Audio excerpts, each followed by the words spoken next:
Good evening, ladies and gentlemen. I'd like to call the June 20th, 2023 council meeting to order. This meeting is being held with the benefit of public notice as required by the Open Publics Meeting Act. Before the roll call, I'd just like to read off, we have some updates, so please be advised that we have updates to the agenda this evening that are different from the agenda that was posted on the website. These items were removed from the agenda. Ordinance number 423-027, ordinance amending and supplementing the code of the Township of Hamilton, New Jersey, Part 2, General Legislation, Chapter 317, nuisances. Ordinance number 623-029, ordinance revising and adopting the zoning map of the Township of Hamilton, new streets, developments, rezoned areas, additional information is needed. Communication is at C5, receipt of documentation for La Casanota Restaurant at 310 Klockner Avenue. It's an activation of license to reflect Monday, June 26. All paperwork is in order. Resolution CA 23-274, a resolution establishing an emergency contract with FR Benke Wrecking, Inc. for assisting the Department of Public Safety, Division of Fire with the local state of emergency declared by the structure fire located at 533 Whitehead Road, initialized by the Department of Community and Economic Development, not to exceed $77,389.52. The original amount was $100,000. This resolution is incorrectly numbered CA 43, listed as 23-294. It should be 23-297. It's a resolution approving the first one-year extension to contract 21-267 for boiler preventive maintenance and emergency repair services for the Department of Water Pollution Control with Alaska Mechanical for $56,000 annually. Resolutions added, CA 55, 23-310, resolution authorizing the proper officials of the Township of Hamilton to execute a grant agreement with the State of New Jersey Department of Community Affairs for PL 2021, Chapter 182, Lead Grant Assistance Program. Another one added, CA 56, 23-311, resolution establishing a shared emergency service contract with fire apparatus repair and Lee's emergency equipment to repair vehicles on behalf of the Department of Public Safety, Division of Fire that were damaged during the local state of emergency declared by a structure fire located at 533 Whitehead Road, initialized by the Department of Community and Economic Development, not to exceed $86,979.79 maximum. CA 57, 23-312, a resolution authorizing a settlement agreement with Capital Health Systems, Inc., resolving a petition of appeal to the Mercer County Board of Taxation for block number 2168, lot 63, appeal number 03-230001, 1L, and block 2168, lot 65, appeal number 03-2300005L. Ordinance 2, this is bond ordinance amount is amended. Ordinance 2, 23-025, an ordinance of the Township of Hamilton in the County of Mercer, New Jersey, providing for various capital improvements and related expenses in and for the township, appropriating $10,180,145. Therefore, an authorization of insurance of $9,528,637 in the general improvement bonds or notes of the township to finance the same. This ordinance is replacing ordinance number 4, 23-027, ordinance amending and supplementing the code of the Township of Hamilton, New Jersey, Part 2, General Legislation, Chapter 215, Fees, 215-13, Township Property Lease and Rental Fees Policies. Do I have a motion? You have to open that up to the public? No, just for amending it. All right. This amendment, could I please have a motion in regard to the update of the agenda? I'll make the motion to update the agenda. I'll second the motion. No, I don't need a drink. On the motion, Mr. Reparo, Yes. Ms. Phillips, Yes. Mr. Ty, Yes. Mr. Carabelli, Yes. Mr. Whalen. Yes. Mrs. Miles. All right, Madam Clerk, would you do the roll call, please? Mr. Reparo, Yes. Ms. Phillips. Here. Mr. Ty, Yes. Mr. Carabelli. Here. Mr. Whalen. Here. All five present. Would everyone please join me in saluting the flag of our country? I pledge allegiance to the flag of the United States of America and to the republic for which it stands, one nation, under God, indivisible, with liberty and justice for all. May we please remain standing for the invocation. Dear God, bless our Hamilton community. May we continue to assist our seniors, encourage our youth, and build all neighborhoods with the love that you taught us. Pray for all of those who are suffering through a recent loss of life or are faced with the continuous struggles of depression. And may we, as a government, assist those in need. We ask all these things in your name. Amen. Amen. Okay. Tonight, we have the privilege, we got a couple communications and proclamations, and I'd like to first start off with the joint proclamation being presented to the Steiner High School girls varsity softball team, the NJUSIAA Group 3 state champions. I'll proudly read this proclamation, being I'm a former Spartan myself. I'm not going to say what year, but it was a long time ago. That being said, whereas the Steiner High School girls softball team has brought both excitement and spirit to Hamilton Township as a result of the phenomenal 2023 seasons, which culminated in winning the New Jersey NJSIAA Group 3 state championship title this past couple weeks ago. And whereas excellence and success in competitive sports can be achieved only through strenuous practice, teamwork, and dedication by all players, as well as through commitment from a dedicated coaching staff, and thus it is important to recognize these young women and their coaches who, by achieving outstanding success in athletic competition, have inspired and brought great pride to Hamiltonians. And whereas the recognition and celebration of our championship team serves to unite our community in honoring our students and their coaches, who have persevered in the championship game despite having to face an injury early on to one of their key players. And whereas the 2023 Steiner High School girls softball season marks the 5th time in the past 7 years in which Steiner girls softball team has had the opportunity to participate in the state finals. This year's win has brought their total to an impressive 3 state titles.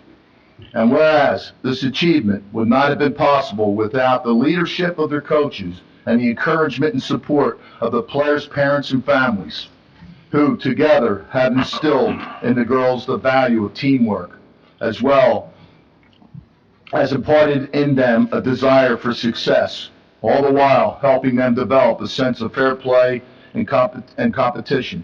And now, therefore, be it proclaimed that I, Jeffrey S. Martin, Mayor of Hamilton Township, join with the Hamilton Township Council to congratulate and recognize the Steiner High School softball team Group 3 state champions on an outstanding 2023 season.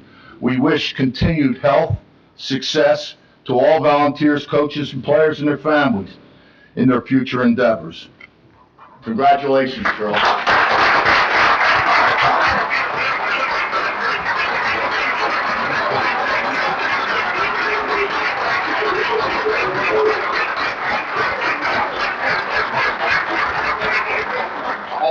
At this time, if I could have Coach Melford come up, and we'll come down and we can call the girls and introduce the girls. I don't know if I need this. Thank you. So their names are not on there, so you're gonna have to, go ahead. Just call them up. Yeah, call them up. All right, McKenna's back.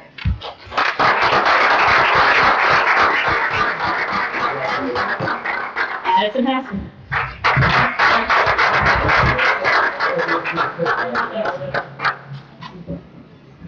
Want to do the standing one or raise them? All right. Is you gonna?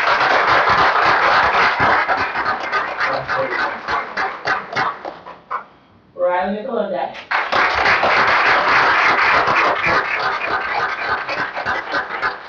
Jaden Nicolette.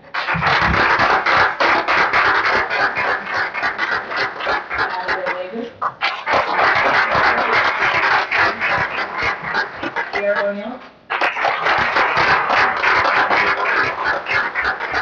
Katie Samantha.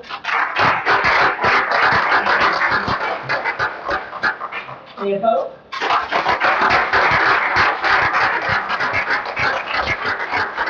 Bianca Walsh.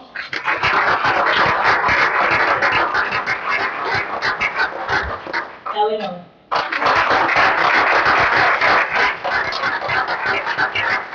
Unable to make it tonight was Brooke DeWitt and Paige Schultz.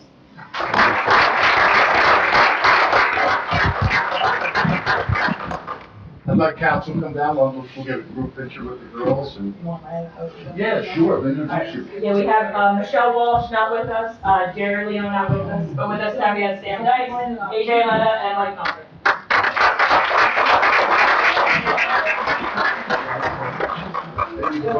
They can give up some of this magic on the baseball team. It's been a while.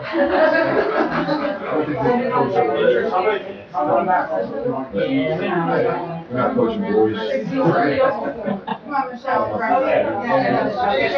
yeah, there you go.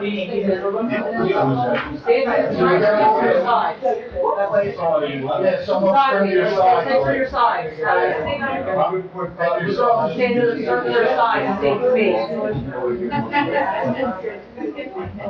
Ready?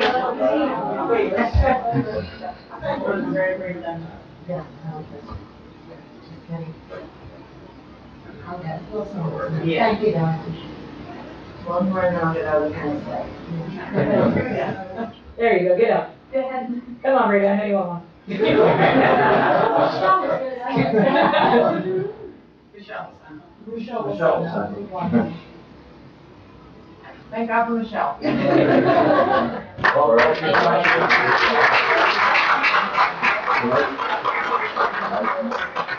I will. I just, she had another obligation before you. Of course she does. She's very busy. She's a very busy girl. I got a couple of them, you see. That is right, Dawn? No. I don't leave home without it, right?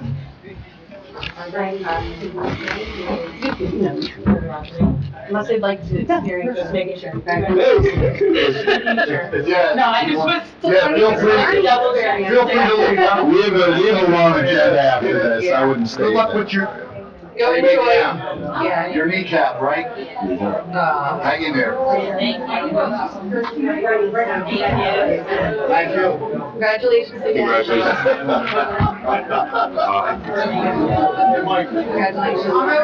Anthony, on my favorite. Really? I got a night off tonight. Thank you. Congratulations. Congratulations. I'm gonna use my fancy places.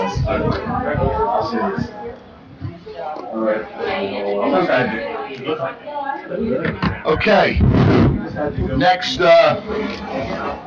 we have a joint proclamation declaring June 2023 as LGBTQ plus Pride Month in Hamilton Township, and Councilwoman Nancy Phelps will read that proclamation. Thank you, Council President. Whereas the Township of Hamilton supports the rights of every resident to experience equality and freedom from discrimination, and whereas all people, regardless of age, gender identity, race, color, religion, marital status, national origin, sexual orientation, or disability have the right to be treated on the basis of their value as human beings. And whereas the Township of Hamilton accepts and welcomes people of all backgrounds and believes a diverse population leads to a more vibrant community. And whereas lesbian, gay, bisexual, transgender, and queer communities contribute to the cultural, civic, and economic successes of the city. And whereas society learns to embrace evolving definitions of sexuality and gender, we acknowledge how the need for education and awareness remains vital to end discrimination and prejudice. Whereas Pride is a time to recall the trials of the lesbian, gay, bisexual, transgender, and queer community has endured, and to rejoice in the triumphs of those trailblazing individuals who have bravely fought and continue to fight for full equality. And whereas Pride is both a jubilant communal celebration of visibility and a personal celebration of self-worth and dignity. Now therefore be it resolved by Mayor Jeffrey S. Martin and the Hamilton Township Council do hereby proclaim June 2023 as Lesbian, Gay, Bisexual, Transgender, and Queer Pride Month, and encourage residents to recognize the valuable contributions and achievements of the LGBTQ+ community, to reflect on the ongoing struggle for equality members of this community face, and to reaffirm our commitment against discrimination and injustice, and to wave pride flags high. Thank you, Councilwoman Phillips. I guess next is is anybody here from Divine Garden? Okay. Is there someone here, for that proclamation? Oh, how about anybody here Yes. for the proclamation? Okay, why don't you go on up? No picture?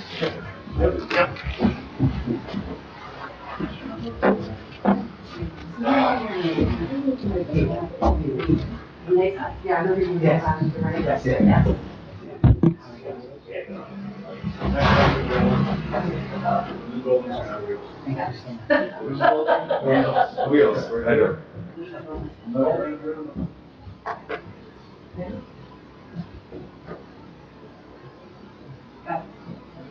Thank you.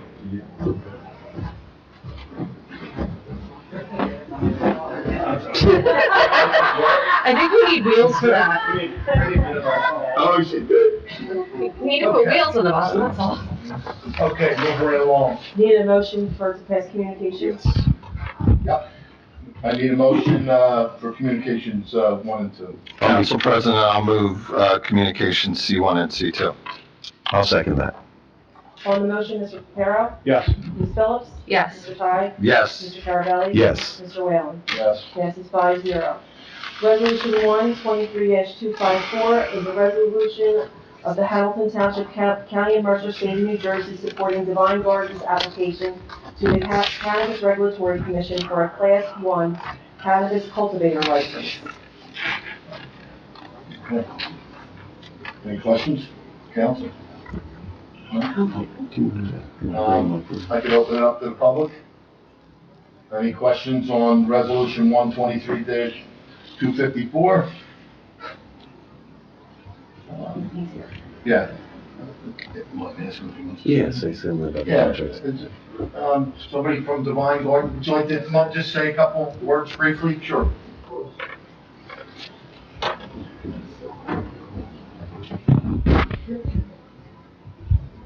Good evening, Council. How you guys doing Good today? evening. Good. So my name is Melquan Reedy. I'm the CEO of Divine Garden. We were awarded a cultivation license from New Jersey last July. We just finally situated our property in Hamilton, and now we're in front of you guys, taking a step forward. Fantastic. Wish you nothing but the best. I know it's a tough industry right now, especially in the state of New Jersey, and we wish you luck with your project. Where you located again? South Gold. Oh, okay, Southwood Park? Yes. Southwood Drive? Yes. Okay. Now, are you're taking a portion of the building, correct? Yes. How many square feet is it? 7,000. Oh, 7,000. Yeah. Are you the owner? Smaller. Of the, Yes. great, great. Yep. And the other portion of the building is, what That's is sun extraction, so Okay. they're actually processors. Okay. Yeah, so they're, You're gonna grow the product, and Sun Extraction is gonna do the manufacturing side. well, they will. They're very good friends of mine. So we will be doing work together, but we're not partners. Right, So it's not right, like, yeah, yeah, but we will. They do extractions from edibles, you know, cartridges, tinctures. So we will be doing some work on the side. Yes. Good. Fantastic. Congratulations on Thank you so much. the progress that you've made. Thank you. Thank you. I Thank you for appreciate it. giving us a little update. Best wishes Thank you. I appreciate for all the it. success. Thank you so much. Thank you. Appreciate it. Thank you. Thank you. Have a great night. Okay, seeing no other comments from the public, I'll take a motion. Council President, I'll make a motion to close public comment and move on resolution 22-254. 23, just I'm correct. sorry. 23. 23. See, I got my glasses back on. That's okay. 23-254. I'll second that. On the motion, Mr. Reparo? Yes. Ms. Phillips? Yes. Mr. Ty? Yes. Mr. Carabelli? Yes. Mr. Allen? Yes. Passes 5-4. At this time, yes, sir. 23, that's the one about the accelerated tax sale? No. No. Oh, No, that's in the consent agenda. okay. At this time, I'll take a motion. We'll go into recess as the Township Council and convene as the Board of Health. Council President, I'll make that motion to recess and then convene as the Board of Health. I'll second that. On the motion, Mr. Reparo? Yes. Ms. Phillips? Yes. Mr. Ty? Yes. Mr. Carabelli? Yes. Mr. Allen? Yes. Passes 5-0.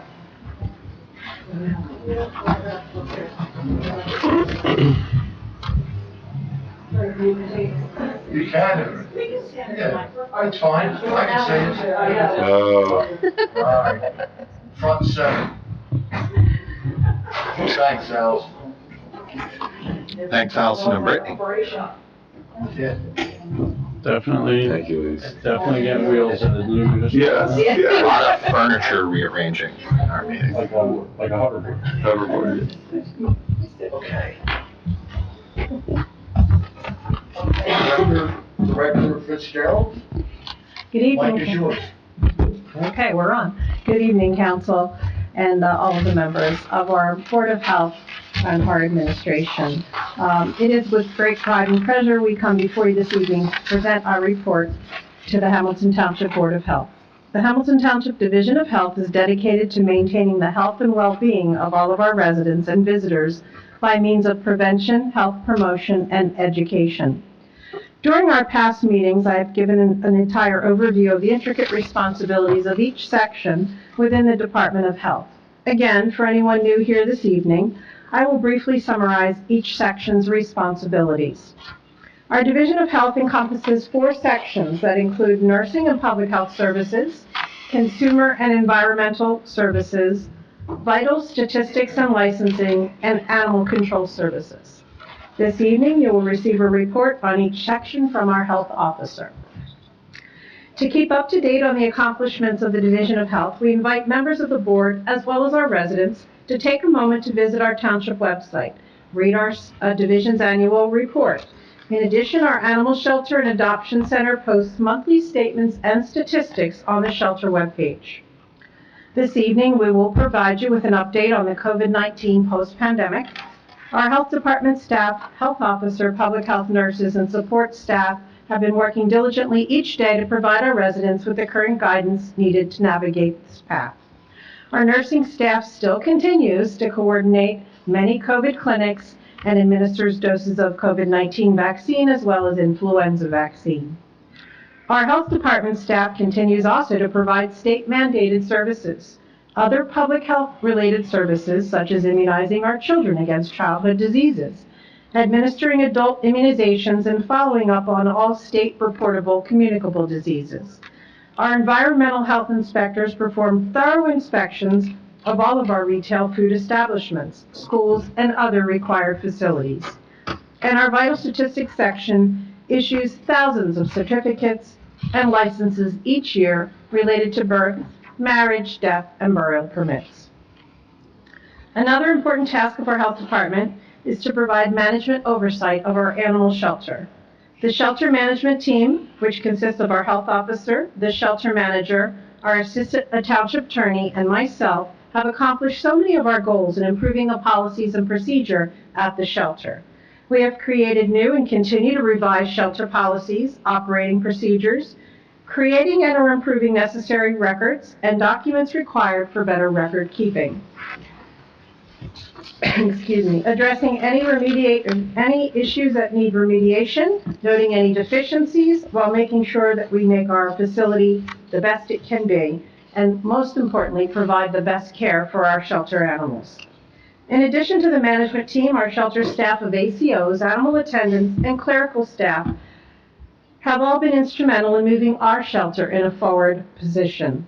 I would be remiss if I did not give acknowledgement to all of the volunteers and advocates that share their concerns each and every day and offer with their help with solutions, networking, and contributions to our shelter. Together, we have all accomplished many goals. Tonight, I'm proud to say that without a doubt, our health department is truly one of the best. We have proven repeatedly, especially during the last 3 years, our commitment in providing the 10 essential public health services, including protecting and promoting the health of all of our residents in Hamilton Township. Our health department staff are true leaders in their areas of expertise, and we can be confident that they will continue to protect and promote the health of our community. At this time, I'd like to call on our health officer, Chris Hellwig, to give us our report.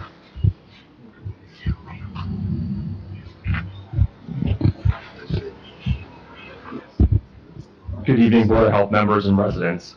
Before I get started, I did provide, I think, everyone with a copy of my report to the board, and then there's also attachments, and I'll just quickly go through the attachments before I start my report. So there is a copy of the year-to-date shelter statistics, which is also found on the website, and is updated in the beginning of the month for the information for the month prior. So this is updated through May. There's also a scheduling template for both the animal control officers and also for the rest of the staff as well on there. And then there's the organizational chart for the entire division as well.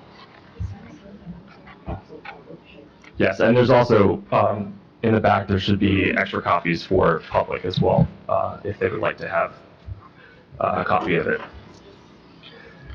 So under the direction of Director Fitzgerald, the Division of Health continues to promote healthful behaviors to protect the well-being of all those who live, work, and play in Hamilton in accordance with the public health practice standards of performance for local boards of health. This also includes our animal shelter, where our #1 priority remains the care and safety of the animals at the shelter. Since the last Board of Health meeting in March, the Division continues to advance public health here in Hamilton. Working alongside the administration, as part of the Mayor's Wellness Campaign, the Township was awarded the designation of Healthy Town by the New Jersey Healthcare Quality Institute, which is their gold level award. Hamilton was one of 14 municipalities in the entire state to achieve this level. The mission of the Mayor's Wellness Campaign is to improve the overall health and well-being of residents by engaging our community in wellness activities year-round. The Mayor's Wellness Campaign plans its activities using the priority areas identified in our community health needs assessment.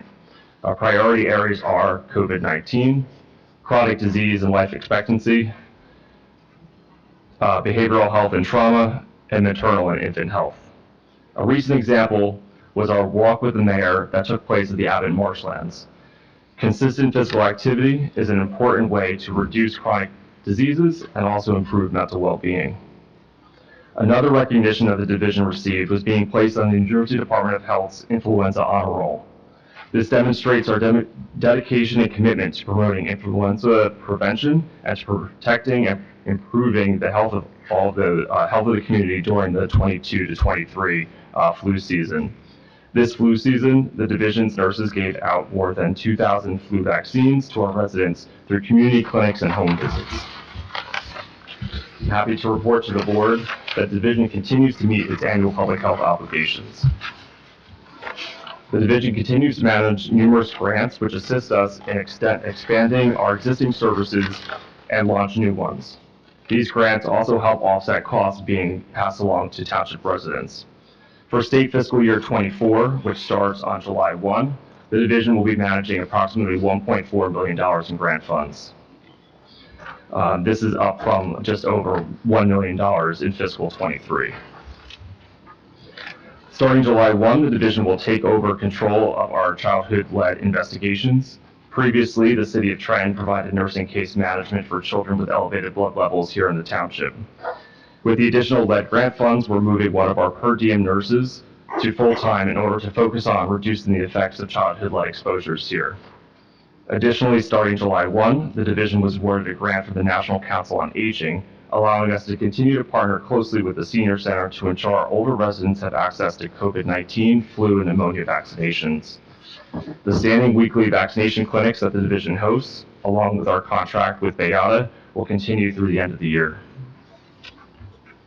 Using the grant funds from the division that received from the New Jersey Association of County and City Health Officials, or NJACHO, the division was able to offset costs to our 3 township high schools that they incurred for hosting project graduation and after prom events.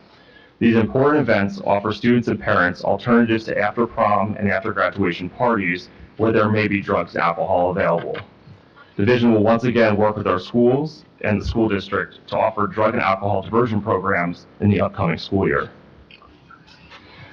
The grant funds the division received throughout the course of the COVID-19 pandemic allowed us to greatly expand the division's capabilities. Now that we're entering a new recovery phase of the pandemic, the need for expanded services diminishes. The COVID-19 related grant funds are expected to end around June 30, 24. Regardless of the funds, the board and residents should be reassured the high quality care and services that you all come to expect from us will continue. This time of year, our environmental inspectors are busy inspecting our public health recreational bathing facilities, which includes our hotels, gyms, condos, and apartment complexes, our youth camps, and our temporary food events that take place throughout the township. They are out during the day, in the evenings, and on the weekends to ensure that our residents have safe and healthy events to take and places to enjoy with their loved ones. The division also continues to meet monthly with Trenton Waterworks, NJDEP, and NJDOH to monitor the progress being made to improve the water quality for Trenton Waterworks Hamilton customers, specifically in regards to the Legionnaire's disease. As part of the state's monitoring of Trenton Waterworks operations, Trenton Waterworks has started a low-velocity flushing program which will help increase chlorine residuals throughout the entire water system with the goal of maintaining at least 1 part per million of chlorine. Residents may notice hydrants flowing for extended periods. This is part of the low-velocity flushing, and the hydrants should not be tampered with. As we enter the warmer months, which is typically when we see increase in Legionnaire's disease cases, these are the steps that residents should take to reduce their chance of developing Legionnaire's disease. Run faucets and showers for at least 3 minutes if they have not been used in over a week. Follow the manufacturer's instructions for cleaning and replacing water filters. Clean and replace shower heads and faucets at least 3 to 4 times per year. A good mark is as the seasons turn, and since tomorrow is the first day of summer, right now this week would be a great time to clean or replace your shower heads and faucet screens. Ensure your hot water tank is at the correct temperature and should be at least 120 degrees. If you do not know what your temperature of the hot water tank is, go to the furthest away faucet, turn the hot water on all the way, and use a thermometer to see what the temperature is coming out at. Residents should also let their healthcare providers know that they live in an area with increased risk for Legionnaire's disease. Legionnaire's disease is a serious form of pneumonia that must be treated promptly with antibiotics by a healthcare provider. We have more information available online at hamiltonnj.com/Legionella. Our public health nurses continue to offer regular vaccination clinics to our residents, which includes COVID-19, seasonal flu, the Jynneos vaccine, which is for Mpox, and pneumonia, while continuing to investigate other communicable diseases, manage outbreaks, perform community outreach and screenings, provide routine childhood immunizations, and test and treat residents throughout the county at our weekly STI clinic. Since our last Board of Health meeting, the COVID-19 Federal Public Health Emergency Declaration has ended. While most people will not see any effects, some important changes will take place. Access to free test kits will be reduced, although the Health Department and the Health Division of Health has plenty of test kits, so if anybody needs them, please talk to us. I would gladly offer you a box or 20. Data reporting and sharing will change in frequency, as well as the types of data being reported. COVID-19 vaccines and treatments will slowly move towards commercialization, meaning individuals will eventually access these through the traditional healthcare market as opposed to being available at no cost. COVID-19 vaccination remains available for everyone 6 months of age and older at the Division of Health during this transition period. We do expect changes to take place once commercialization takes full effect, which is likely in the fall. Another change residents should expect this fall in regards to the COVID-19 vaccine is an update to a monovalent vaccine. Currently, the vaccine is bivalent, meaning that there's two strands of the COVID-19 virus within the vaccine, but they will be removing the original strain out and just focusing on the Omicron strain, which is what is primarily circulating right now.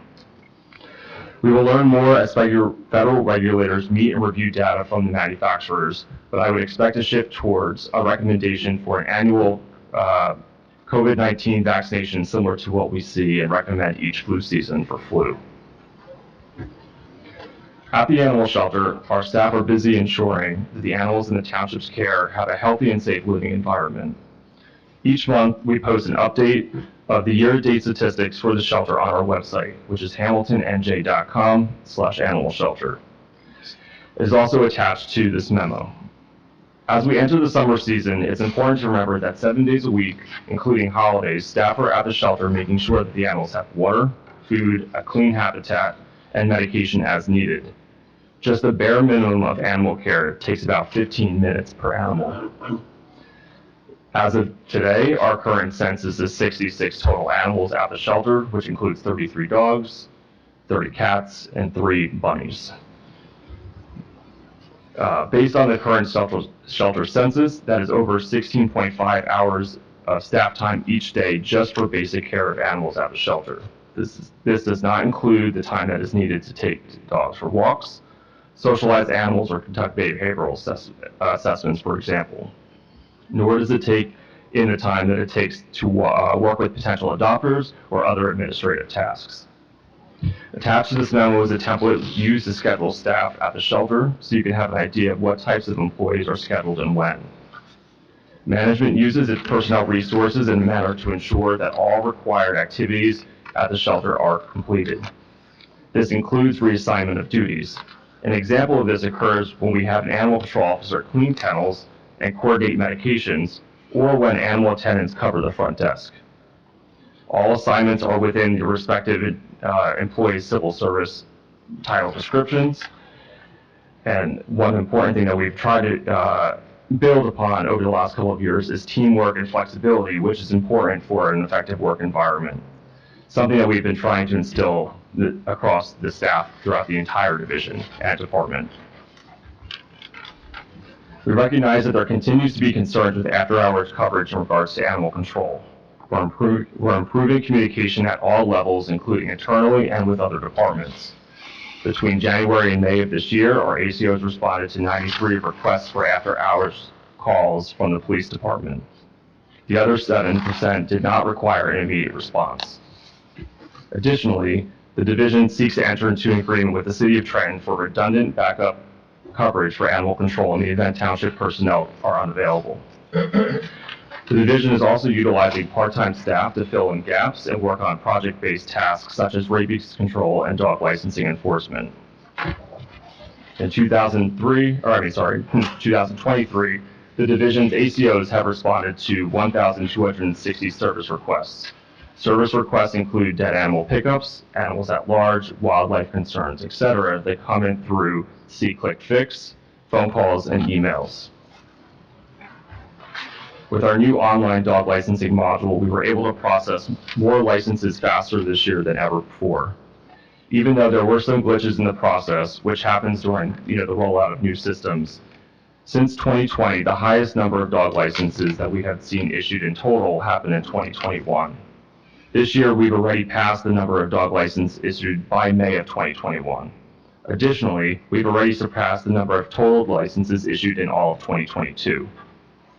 This month, the division rolled out an enhanced dog license compliance program where all individuals will be contacted multiple times prior to a notice of violation and ultimately a summons if needed. Even though this program is still ongoing and evolving, the division has resolved 64 notices of violation, with 28 still outstanding, and there are approximately 600 licensees that still need follow-up in addition to any other unlicensed dog complaints that we receive. The division continues to provide education on wildlife concerns and responding when required. Nuisance wildlife that are presenting a public health or safety risk, such as raccoons, groundhogs, squirrels, rabbits, birds, etc., are the responsibility of the property owner or the resident. Property owners and residents can contact wildlife removal experts to assist in controlling nuisance wildlife. Residents experiencing wildlife entering their homes should contact a home repair specialist to ensure any holes, gaps, or cracks within the home are sealed so wildlife are not able to enter. The division continues to remind all residents not to approach wildlife and to report wildlife which are behaving oddly to animal control. Residents should ensure that their cats and dogs are up to date with rabies vaccination.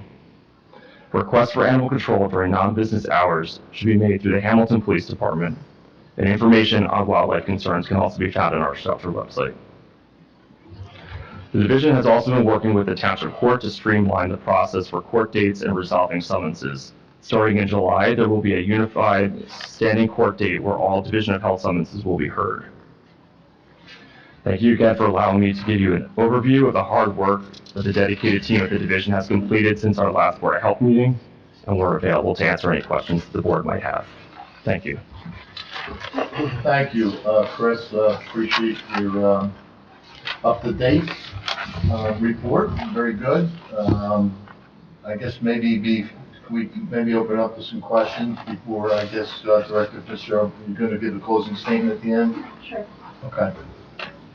Any questions from the board? Yeah. Comments? Yep. You want to go first? Yeah, you had mentioned, and I see in the write-up here about the agreement with the City of Trenton for backup. This has been going on for a little while now. This discussion's been going back and forth. What's the holdup with that? Is it on their side, our side? It's on the agenda for your approval. Okay, I didn't see that on the agenda. Okay, thank you.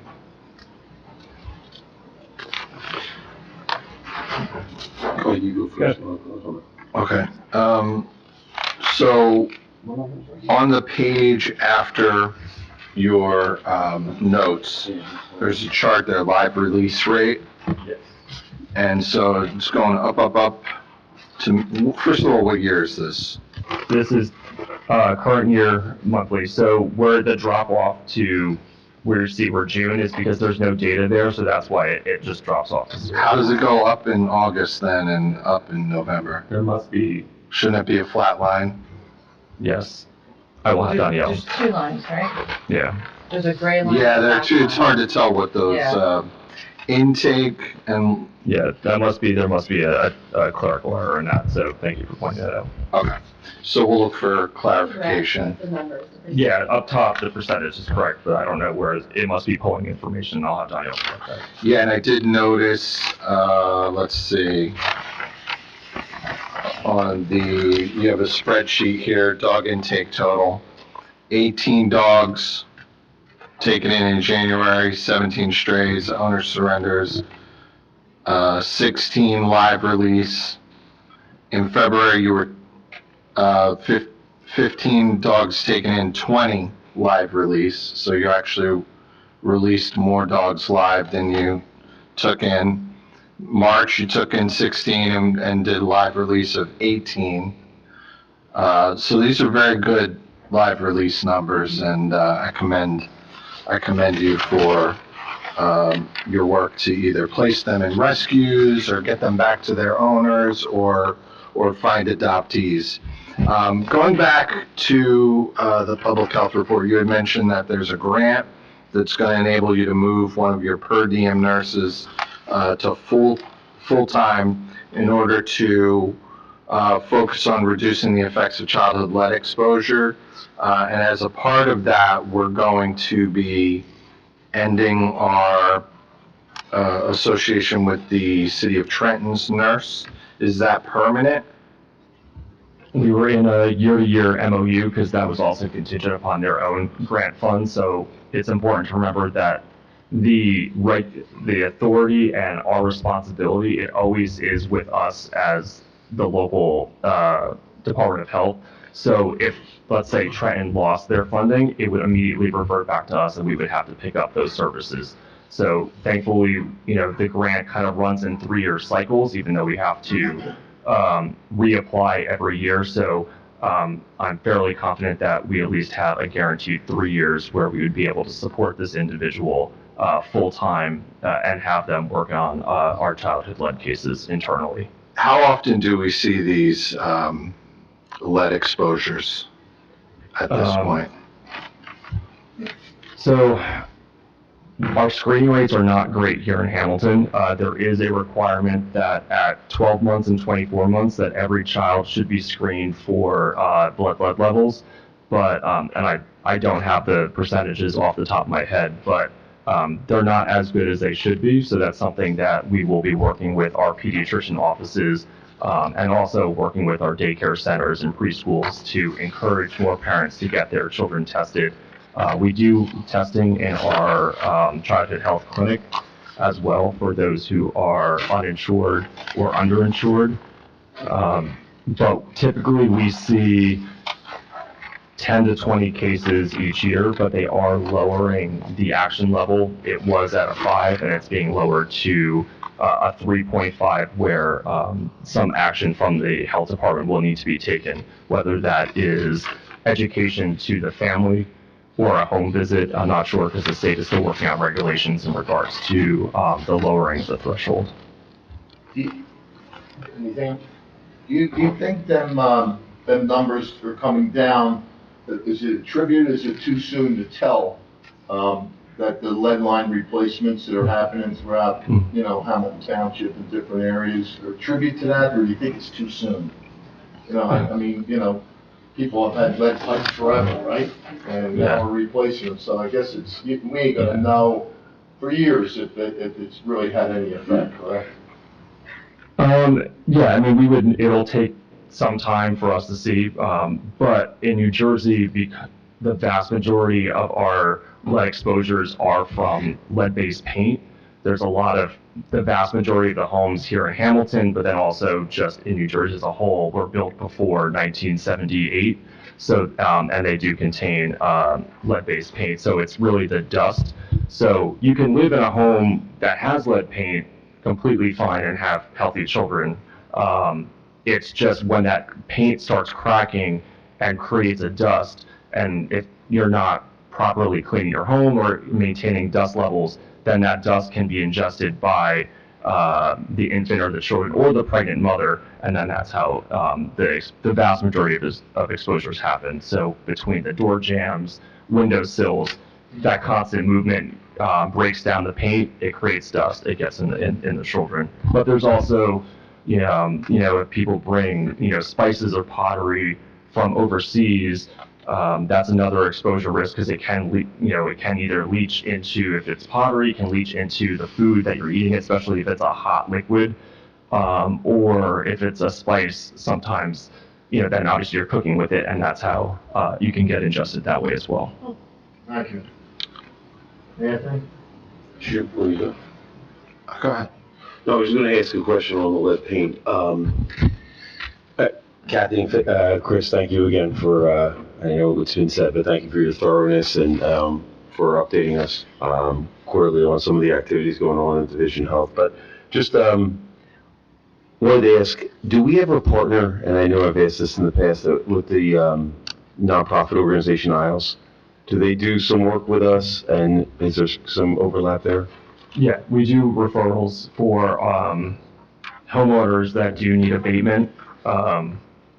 We would refer them over to ISLES because they have funding and all the resources that they can help, because it is an expensive process. Once we get involved, it removes, it goes from remediation to abatement once there's a child with an elevated blood level involved, and that can be pretty expensive. Okay. Yeah, but we do work with them closely. Are there other entities that offer that same service, or is that There's usually they're the primary ones here in Mercer. Yeah, there's usually one per county, and that's who receives the grant funding for the abatement support.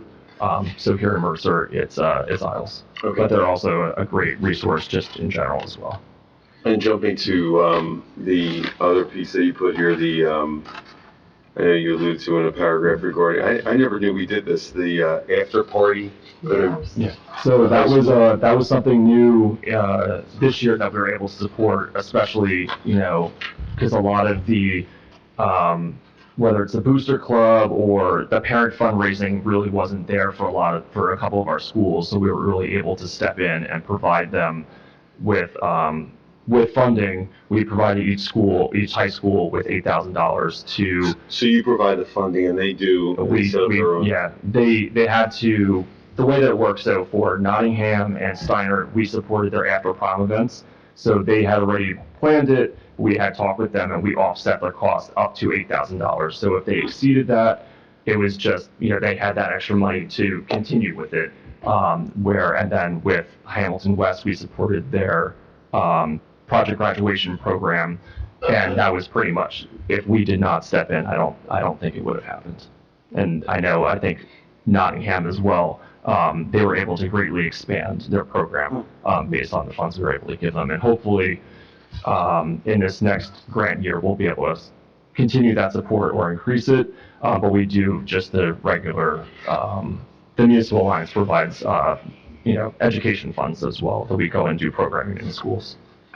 So this is an annual grant that we need to apply to? It's COVID funds that we received this year through the State Health Officers Association. So unfortunately, next year, unless it gets built into the budget or we find other grant funds, we'll have to figure out what to do. One other question, if you were done.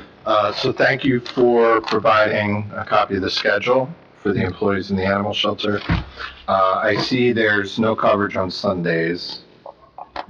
So on Sundays, there is no full-time animal control officer, but we do have a part-time animal attendant who also is certified as an ACO, and when we get calls, we do direct that individual to go out and handle those animal control calls. Otherwise, if it's after hours, it would be the standard after hours call procedure. Which is, it would go through PD. Police dispatch. And then they would make the determination. They would call, PD calls either Kathy or myself, and then we would make the determination of whether it needed an ACO response. So it would seem to me Sunday would be one of the busier days of the week for an ACO. Your data does not show that calls Our data does are not more show frequent? that. As we said earlier, out of all the calls from January through May, we responded 93% of the time. The other 7% were not indicated for response. I can tell you that the ACO/animal attendant that's there on Sundays has been very responsive. If I should get a call, they call for approval, and then we immediately call that person, and they go right out. So what they do is they just switch hats for the time being, go out on that call, and then go right back to doing what they're doing in the shelter. So it works out very well. How many hours are they on duty on Sundays? He works 8 to 8, yeah. 7:30 to 4. Oh, so he puts in a He's full in there day. all day. Okay, Yes. thank you. I just had a quick comment and question. I was also going to comment on the project graduation and after prom events, especially as a parent of a senior who was able to take advantage of the after prom. She came home in the morning exhausted and had a great time and just slept all day. But just knowing that our children are safe after these events, and I didn't realize that you were able to provide that assistance. I think that's great. Clearly, we've made a lot of progress in grant funding, which is great. I just had a question. It kind of goes back to our licensing questions we've had before. What is the procedure if you have a domestic animal that comes in and someone comes to claim it? Like vaccinations checked, licensing checked before they're able to bring that animal home? Or I just wanted to know what the procedures were for that. So I want animals in the shelter as less as possible. Right. So if they are not licensed, they are presented with the opportunity to license, but it's something that then the ACOs would follow up with. I don't want to create burdens that then it's like, oh, they can't afford, all of a sudden they can't afford the license, so you know what, I'm surrendering the dog, and now it's ours. So my viewpoint is, let's get the animal out of the shelter, we know where they are, and we'll follow up with them there. So there is a follow-up? Yeah. For license, Yeah. okay. And there should be a follow-up. Yeah, if the animal was in for an extended period of time, then we would do the initial rabies vaccination and everything else like That's that. the main reason you Yeah. get a license, to make sure that that animal Right. is vaccinated Yeah. and protected. So I just jumped in because I want to make sure I didn't get skipped again. I missed the last Board of Health meeting, and I apologize. I was obviously not here. We had asked a while ago about the possibility of more than a one-year dog license. I know I had gotten an email prior to our last meeting, right? Was it the May meeting? But I just find it easier if you offer a driver's license for more than 1 year, right? You get a lot more compliance than if you were to offer it 1 year. In your email, I believe the response was you didn't think that we were capable or ready to do that. That's paraphrasing because I don't want to put words in your mouth. Where do we stand with that? So I would say, it's, for the 3-year license, I think there's a few things. A, we just rolled out this new license program, and we have not had a smooth year yet with the license. So I ideally would like us to go through at least one other cycle of going through the renewal process with online payments ready, with no issues with dates and everything being switched over correctly. The other thing is there needs to be an ordinance, which obviously council can enact, but we can't do that until that's also in place. The other thing is, for the 3-year license, yes, it would make things easier. You can kind of forget about us for 3 years, but you also have to time your rabies certificate correct, so that way it's still valid on for the 11th month of the end of the licensing year. So it would have to be valid through November of the end of the 3-year process. Mm-hmm. So it will work for some people, but the idea that I just don't believe that we're going to get all of a sudden 400 extra licenses because, there's now a 3-year dog license. But we can definitely explore it though. But my initial hesitation is really, let's get through one more clean licensing year and then explore it. Essentially, the amount of licenses that we brought in, paid for the clerk's position. If you add it up, it's over $68,000 for the licenses that we had. So kudos to us, right? Because it pays. We already moved someone in, and now we hired someone part-time to continue to do that. I would think that if we're going to, there's obviously, you've done a great job with getting the ones we have, but there also are some that we know are out there that residents have been reporting in that still are unlicensed. And they've been coming to these meetings now for a long time reporting, and that house still has no license. Yeah. I'm not putting that on the record. That's something we could talk about on the side. There are still some that are not complying, and the town knows they're not complying, and I just want to know where we're at with that specific situation. So and that's part of why we've met with the courts, because some of the items were falling through the cracks, and it was kind of, like a speeding ticket. You can get it, pay for this fine online, and then you can go start speeding again. And it was the same process, where they could just pay the fine online, but not get their dog license. So we're now going to be starting requiring court appearances for all non-compliant dog license owners. So they actually have to go to court in order to pay their fine, and the court will also make sure that they are licensed at that point, and they won't just be able to pay the fine. And that's what we're moving towards, that unified one court date each month where all of the health hearings will be heard. So that way it's not sporadic, and we can make sure that there's an ACO or, on the health side, an inspector available, and we're not scrambling at the last minute when we find out court dates and hearing times. Gotcha. Yeah, and then the other thing that the court did ask us was to come up with a unified fee schedule or fine schedule. So first offense, second offense, third offense, that because right now the levied fines are all over the place. So we'll have a more unified document for that as well. Gotcha, thank you. Sorry to skip around. As far as the animals that are in, the packet that you provided us with is a tremendous help.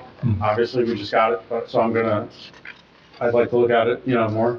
Of the animals that are at the shelter currently, I know your staff has done a tremendous job of getting animals out compared to where we were 4 years ago. What's the status now? Are all animals getting out of their cages, as far as dogs? Obviously, I don't think you're walking bunnies, but, as far as They the do have dogs. bunny leashes though, but we don't walk the bunnies. I'll come on, I'll come watch that one time, but, how are we, as far as getting the dogs out and socializing them, or, at least getting them out of their cages, for some stress relief there? Yeah. So I'll be the first to tell, we do not get every single dog out for a walk because some of them are frankly just can't be handled. But between Being vicious? yes, well, vicious has a legal term to it, but aggressive. Okay. Yeah. So those animals do not get walked, but we do make it, and it's it's between the staff and all of our volunteers, and we have a great contingent of volunteers who help out and get some of our animals out. So we do get. I do not have the percentages and which dogs are getting out in front of me, but we can follow up and get that. But more dogs are being walked, especially as time allows. Good.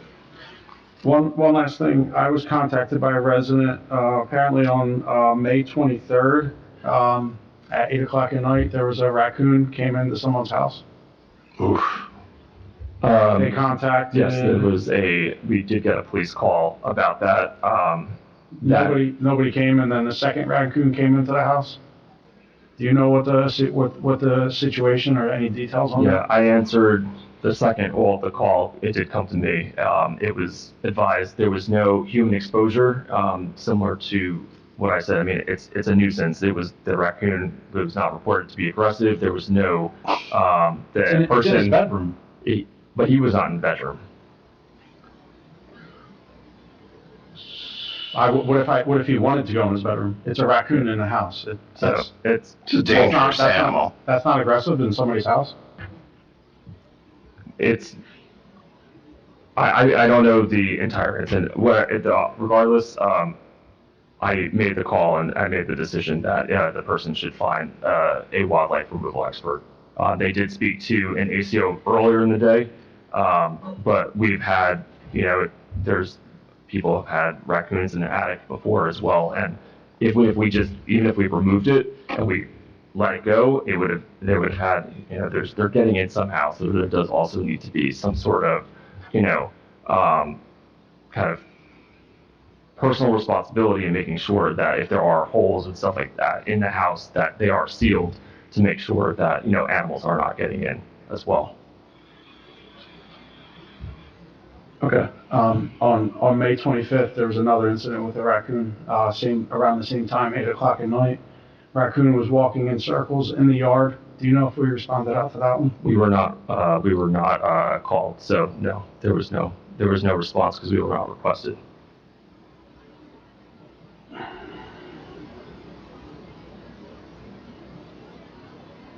Okay, I'll follow up with that neighbor as well. Okay. The emergency generator at the shelter, what's the status on that? That's a public works project, but I don't know what the status is unless you do. I don't think we got the information on that one because there's a few generators that are projects that they're working on. So I'm not quite sure what the status is on all of the generators, but I believe they're ordered, but I don't know if there's a date yet for that, but we can check on this. All right, thank you. That's all I have. Anybody else? Everybody good? Thank you for coming. Thanks.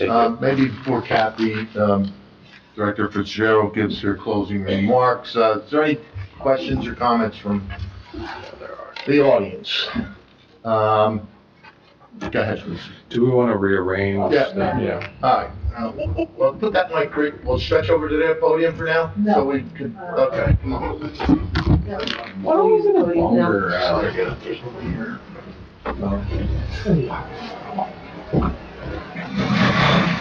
we go.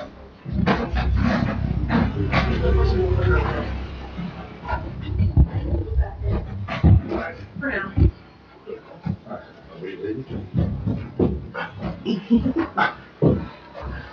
Go ahead, Lisa. Hello, Lisa Williams, Briner Lane. I'll start off with, we've had another dog at my fence at my dog, and it was unlicensed. I reported said dog on Memorial Day for being on a leash that didn't comply with the 6-foot requirement, being into my front yard, reactive, and luckily my neighbor was outside, whom my dog loves, and she went from the fence over to him for love, and the dog continued on its merry way. Last Monday, I was on vacation. Said dog ended up at my fence at my dog. I forwarded the video from Memorial Day. So the point is, it's not licensed. I forwarded the video and said I was going to follow up with an OPA request. Was not licensed. It is my understanding that a notice of violation was issued by the person who's doing the contract vendor follow-up on licenses. I followed up on the summonses that were issued, animal complaints in last year's annual report for all of the dogs that I followed up on last year, reported and didn't get licensed. There were no summonses issued for any of them. What I saw in summonses is all animal-related complaints require court appearance, but there were no summonses for any of the unlicensed dogs I issued. Councilman Whalen, at the last meeting, I talked about a dog and why does it take 8 months to get a license? A resident just recently sent me a police report that that dog went after someone. It was not licensed at the time of that event either. So I am concerned. I have raised this issue so many times. My dog has been subject to so many loose dogs.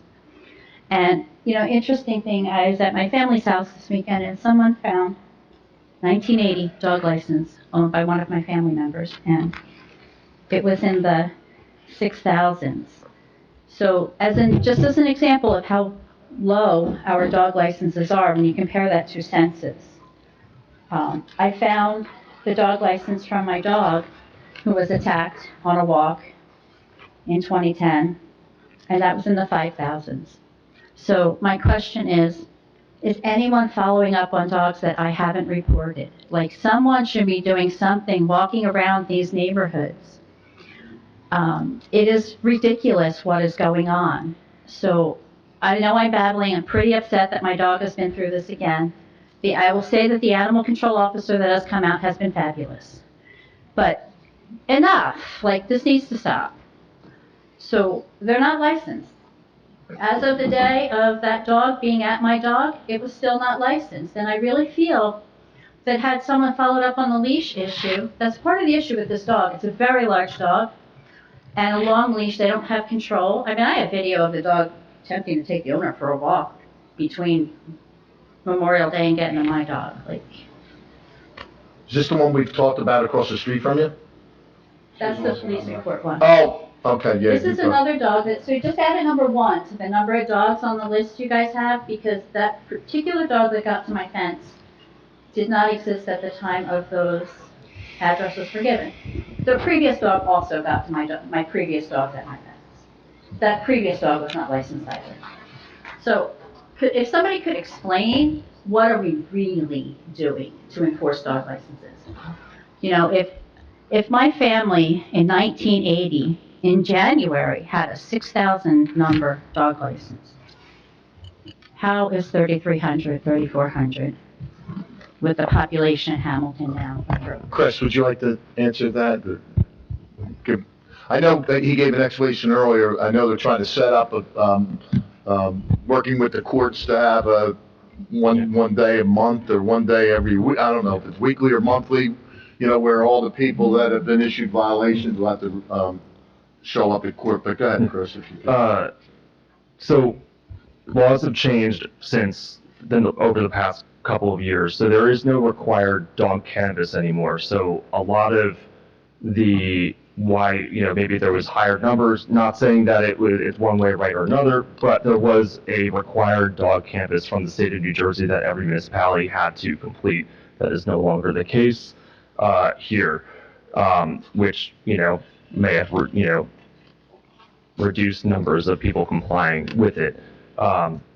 We are trying, between the process that we're trying to implement now of, we have to give people time. I can't just go out and slap them with a ticket.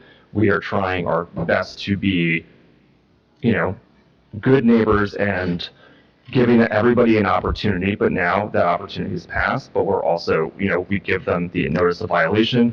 They have 10 days, and then it's up to my ACOs to then follow up and write the summons as well. The next court date is in July, so hopefully we're moving along that process, and we'll. So I take it, though, from what you're stating, is the first one is a notice of the violation. Basically, you have 10 days to get the license. If not, then they're issued a second violation. But are we following up in that 10-day period, that window? Is it taking longer than the 10 days for follow-up? And if so, can we somehow, get that number reduced? Listen, if somebody's been issued violation after violation after violation and they're not responding to that violation, my feeling is it's our responsibility to make sure that they have to appear in front of court and answer to the judge, right? Yeah. No, I agree. But the violation, we should say the violation only comes after we've had, every December we send out reminder cards to every single licensee. We also do social media posts. It's in the township calendar. It's, I believe we put it in community news. So there's a lot of different touch points that we do throughout the year. Plus, as we get complaints in, we don't automatically just send a notice of violation. We remind them, hey, we noticed you don't have a dog license this year. Can you get it in? Same thing with people who might have applied online initially for their dog license, but they never paid. So now we're going back, following back up, and then if they don't respond, then issuing the notice of violation, which is when the clock starts, 10 days, and then after that, I just don't have in front of me the number of days between the end of the 10-day and when the summons is issued. My next question, to follow up on what Lisa had spoke about, unleashed dogs, right? So how does that work? Is that a phone call made by a resident saying there's an unleashed dog in my neighborhood? They call the shelter, or they call the police station? Give me, because it is an ordinance that you have to have your dogs leashed, and if these dogs are unleashed, then we need to act on it, because the last thing we want is an aggressive dog that's unleashed in a neighborhood, and whether it's going after a child, a person, another animal, it's unacceptable, right? Yeah, so for dogs at large, we get them both from PD. Sometimes it gets put into See Click Fix, and we see it pops up and it gets responded. Sometimes it gets called directly to the shelter. And as long as, if the ACO, hopefully the ACO is on duty, if it happens during the day, then they can go out and take care of it. But if it's after hours, then we have to wait until they can come to take care of it that way. But as far as I believe, Lisa was mentioning, the dog was on a leash over 6 feet. That particular, Just yes or no? well, I just want to clarify, there's one that was loose, the Right. police report somebody sent me, so Right. there's that scenario. Mhm. But the one on my property, the leash was longer than 6 feet, trying to get to my dog. The first time, it did not succeed. The second time, it pulled its owner all the way to my fence, Okay. to my dog. Thank you, Lisa. Yeah. So I just have to follow up the ACOs on that. Okay. And I'm not, and it has nothing to do with Lisa Williams coming and speaking in front of council, whether it's dog, it's the law, it's an ordinance, and to be quite honest, you know what I mean? It's getting old. If I can put it bluntly, it's getting old, and I'd like to see some more adherence to the law and make sure that we start following up on this, because again, it's it's, every time it's either we have a health meeting or have a council meeting, you know, we're hearing these issues and it sounds like we're not gaining on it. So I think we're gaining personally on the license end. I think I like the new system that you've implemented, and I hopefully we're gonna see better results moving forward. And so I commend, you know, the department for moving forward with this. But again, I think there's some issues that need to be addressed, and hopefully we could get this taken care of. Quick question. Does our leash law specify how long a leash can be? It does, yes. And it's 6 feet? Is it 6 feet? And also, what is the penalty for not adhering to the leash law? It's an ordinance violation, so it's up to $2,000. Or 90 days in jail. Up to 2,090 days in jail. One of the things that we're doing is that same thing what we did with the housing department, we're moving everything to one day so that there can be more in court, so that there can be more communication between our ACOs as well as the prosecutor who will be handling these matters. And there's not just this kind of, everyone's kind of coming and going, so that we can start getting a handle on how are we going to handle these cases. Oh, so all the leash law or license law cases Anything- show up the same yes, day, everybody so that will they're show up on focused the on same it. day. I see. Then it's going to Yeah. take a few months, because what's going to happen is there is due process that has to go through. Sure. They're going to be given a chance. We're not going to settle your case until you go get your license. You have to get your license before we settle this case. I don't know what's going to happen the next time. There could be several times before we get compliance or before a bench warrant is able to be issued. So this is not going to be a quick fix, but we think that over time, the fact that now that the ACOs will be able to have direct conversations with the prosecutor on that day to say, here's the individual that's not in compliance. This is what they're doing. They can then assess the violations that need to be given based on what we're getting from the individual that's the defendant.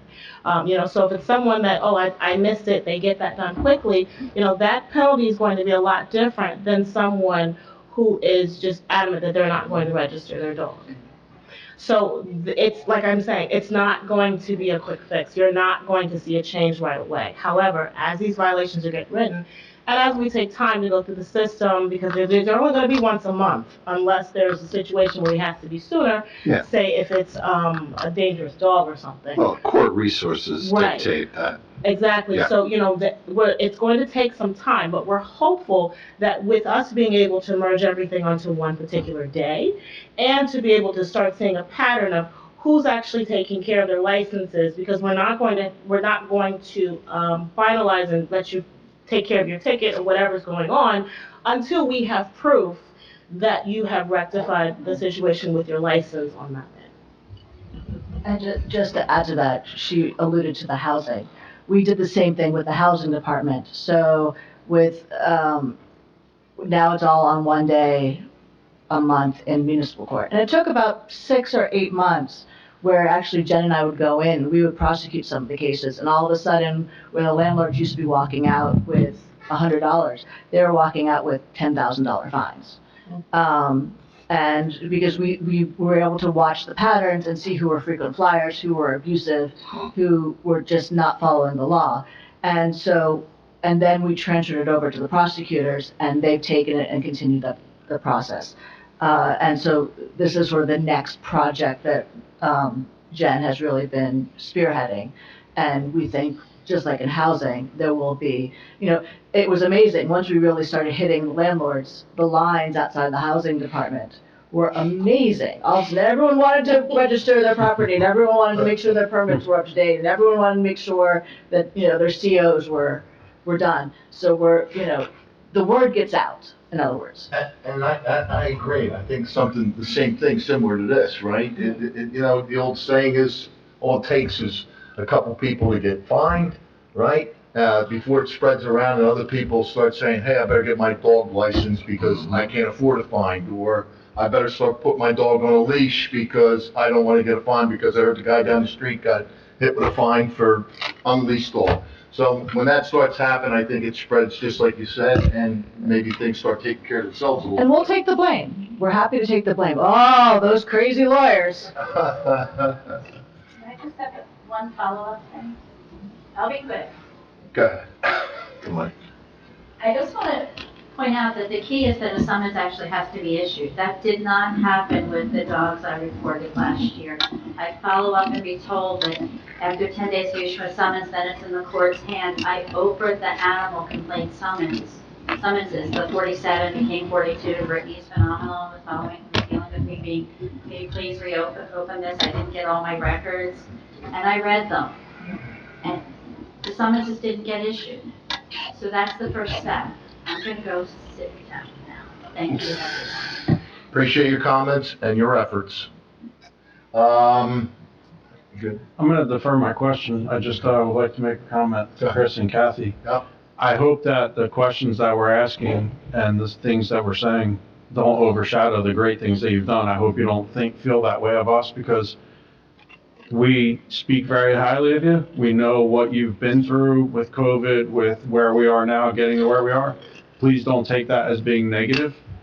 We get the questions, and sometimes you got to ask the tough questions, and we have to make sure that we go the right way. But don't let a couple of these little things please overshadow the great things that you've done and that you're still doing, because that's not the way I know I feel about you. So. Thank you. We don't take offense to this. No, This is part of the township team and what we are expected to do and what our residents are expecting of us. And we take that very seriously. Just didn't want you to take it the wrong way. And I agree wholeheartedly with Councilman Paparo said. Is there glitches? There's glitches in everything. We don't live in a perfect world, okay? And we rely on our residents to, hold us accountable, right? And keep us updated if there's problems. But, I think the job that you do as the director and Krista does as a health officer, I think you guys do a fantastic job.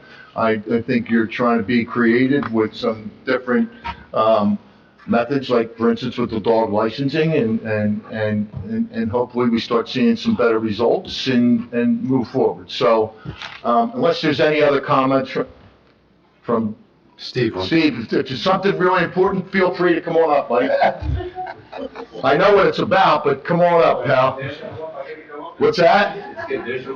Yeah, you get a minute and a half instead of 4. Go ahead. No, I'm only kidding you. Steve Clay, Wolfpack Road. And I'll start, I'll second what Pat was saying. I'll be the biggest bitch. But, because it needs to be. That's how we got here. That's the way I look at it. I do want to talk about after-hours calls to police dispatch for animal control issues. There's a mention of a sick appearing raccoon walking around that Chris said didn't make it to him. I personally got calls about 8 rabbits stuck in a tiny cage left on a curb over 2 weekends ago.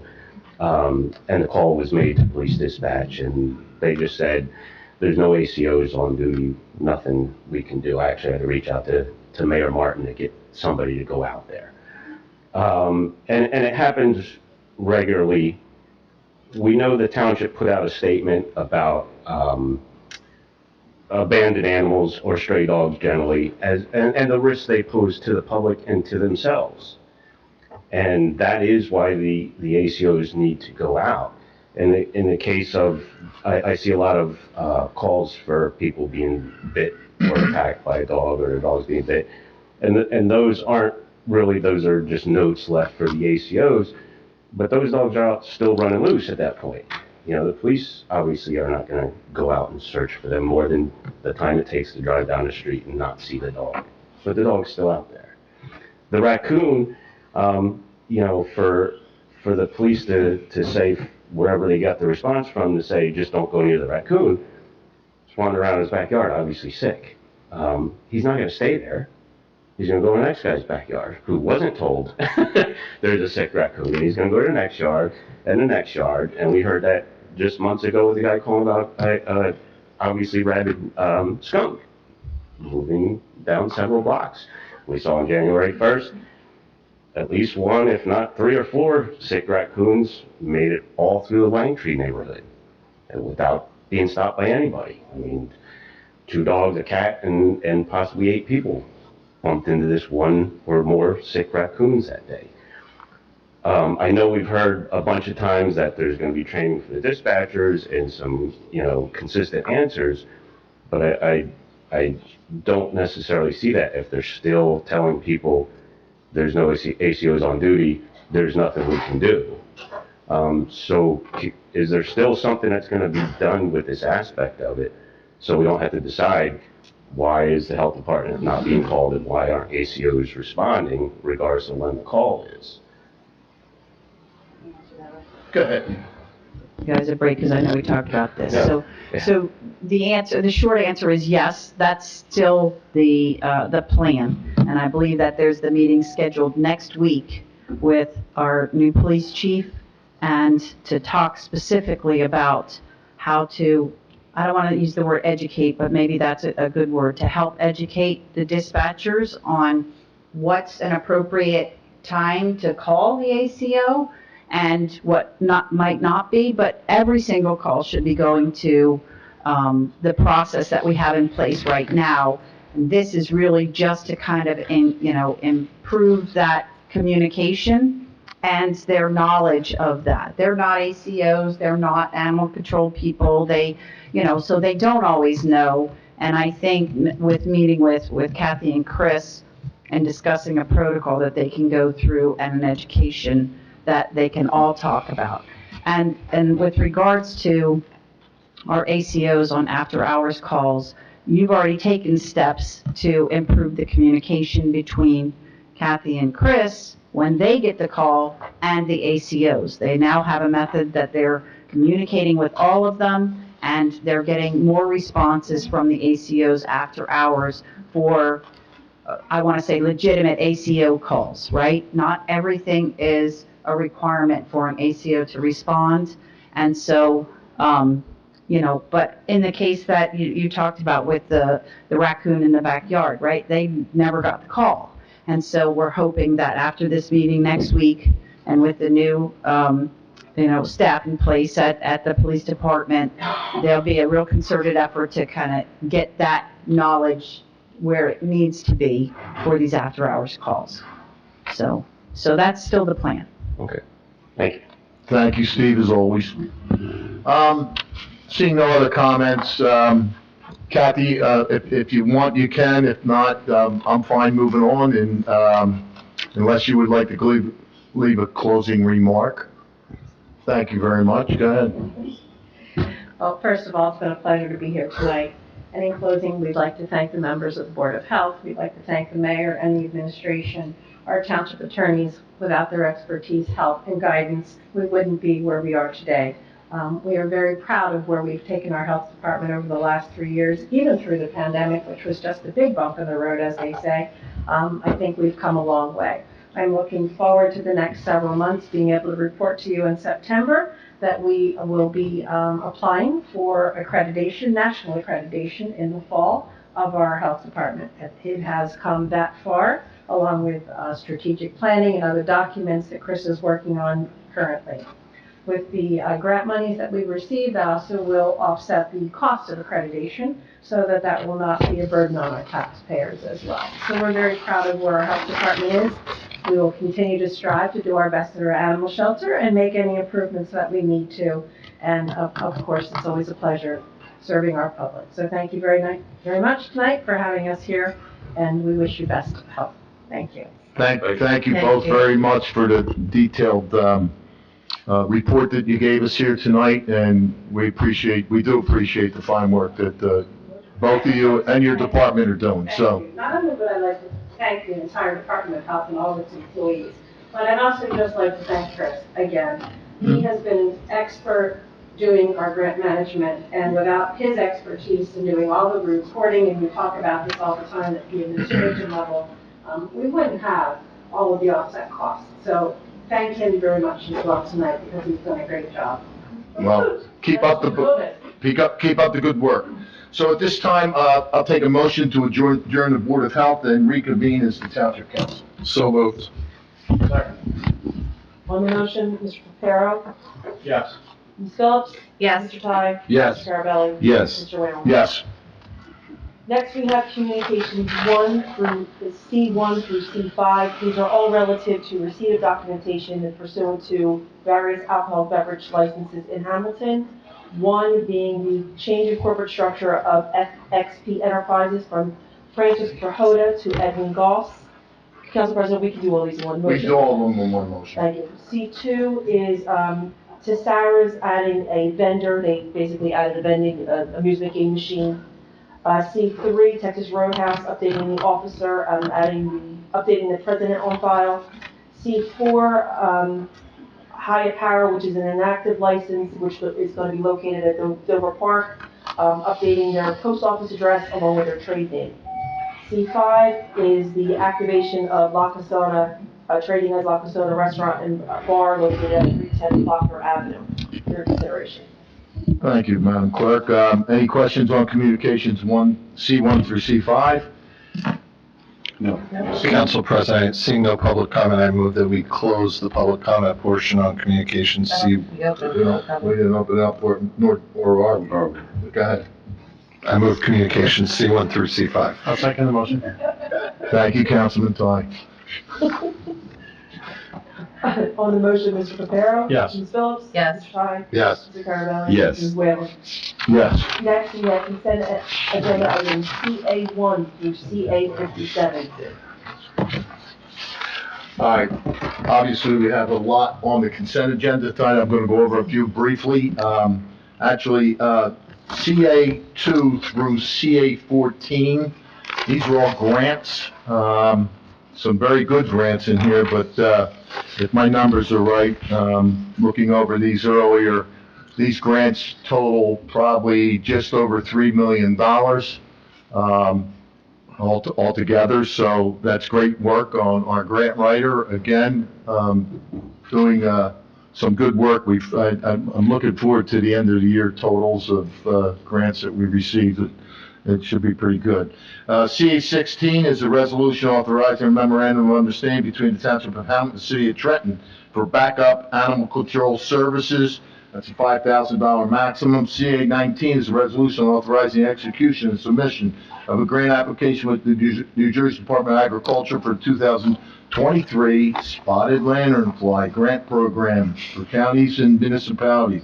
The requested grant amount is $15,000.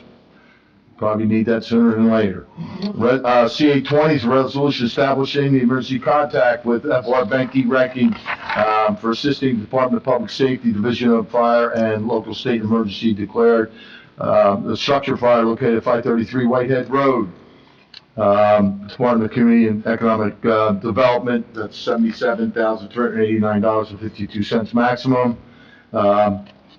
CA21, I talked about before earlier with the damage to the fire trucks. That's CA23's resolution authorizing the township attorney to foreclosure certain properties and delinquent taxes and fees in the township of Hamilton, County of Mercer, State of New Jersey. CA30 is the resolution authorizing an amendment to Resolution 22-272, establishing a 3-year contract with Waste Management of New Jersey, Inc. for sludge disposal for Department of Water Pollution Control. That's $610,500 per year, total of $831,500 maximum. CA35's resolution established contract with the Mayo Electric Company for the NJDOT Cruiser Road Pump Station upgrade for the Department of Water Pollution Control, the amount of $745,800 maximum. CA38 is resolution approving first and final change order project closure of contract 23-101 awarded to Richard T. Barrett Paving Company for miscellaneous pavement repair at various locations for Department of Community and Economic Development, Division of Engineering. This is a $6,828.95 decrease. I love decreases. CA39 is a resolution approving first and final change order project closure of contract 23-104 awarded to Miko Inc. for the 2022 road improvements to Thomas J. Rhodes Industrial Drive, Youngs Road to Nami Lane, Department of Community and Economic Development, Division of Engineering. This is a $56,771.38 decrease. CA 40 through 43, these are some lease agreements. CA 45, resolution establishing contract with Richard T. Barrett Paving for the police station parking lot paving line striping project located 1270 White Horse Mercerville Road for $120,607 maximum. CA 56, a resolution authorizing the proper officials, Township of Hamilton, to execute a grant agreement with State of New Jersey Department of Community Affairs for PL 2021, Chapter 182 Lead Grant Assistance Program. And if there's any questions from my council members on any of the consent agenda, feel free to ask them. Good? Did a great job. Questions on the consent agenda? That'd be correct, sir. All right, first of all, on the expenditures for the Whitehead Fire, I just want to commend our firefighters and our Department of Economic Development. They moved quickly, and remember, Route 1, you couldn't get off Route 1 at Whitehead for a few days there. They moved quickly to demolish the building. While it was still burning, by the way, they started demolition on that building. Moved quickly to get that debris out of the road so that traffic could flow through.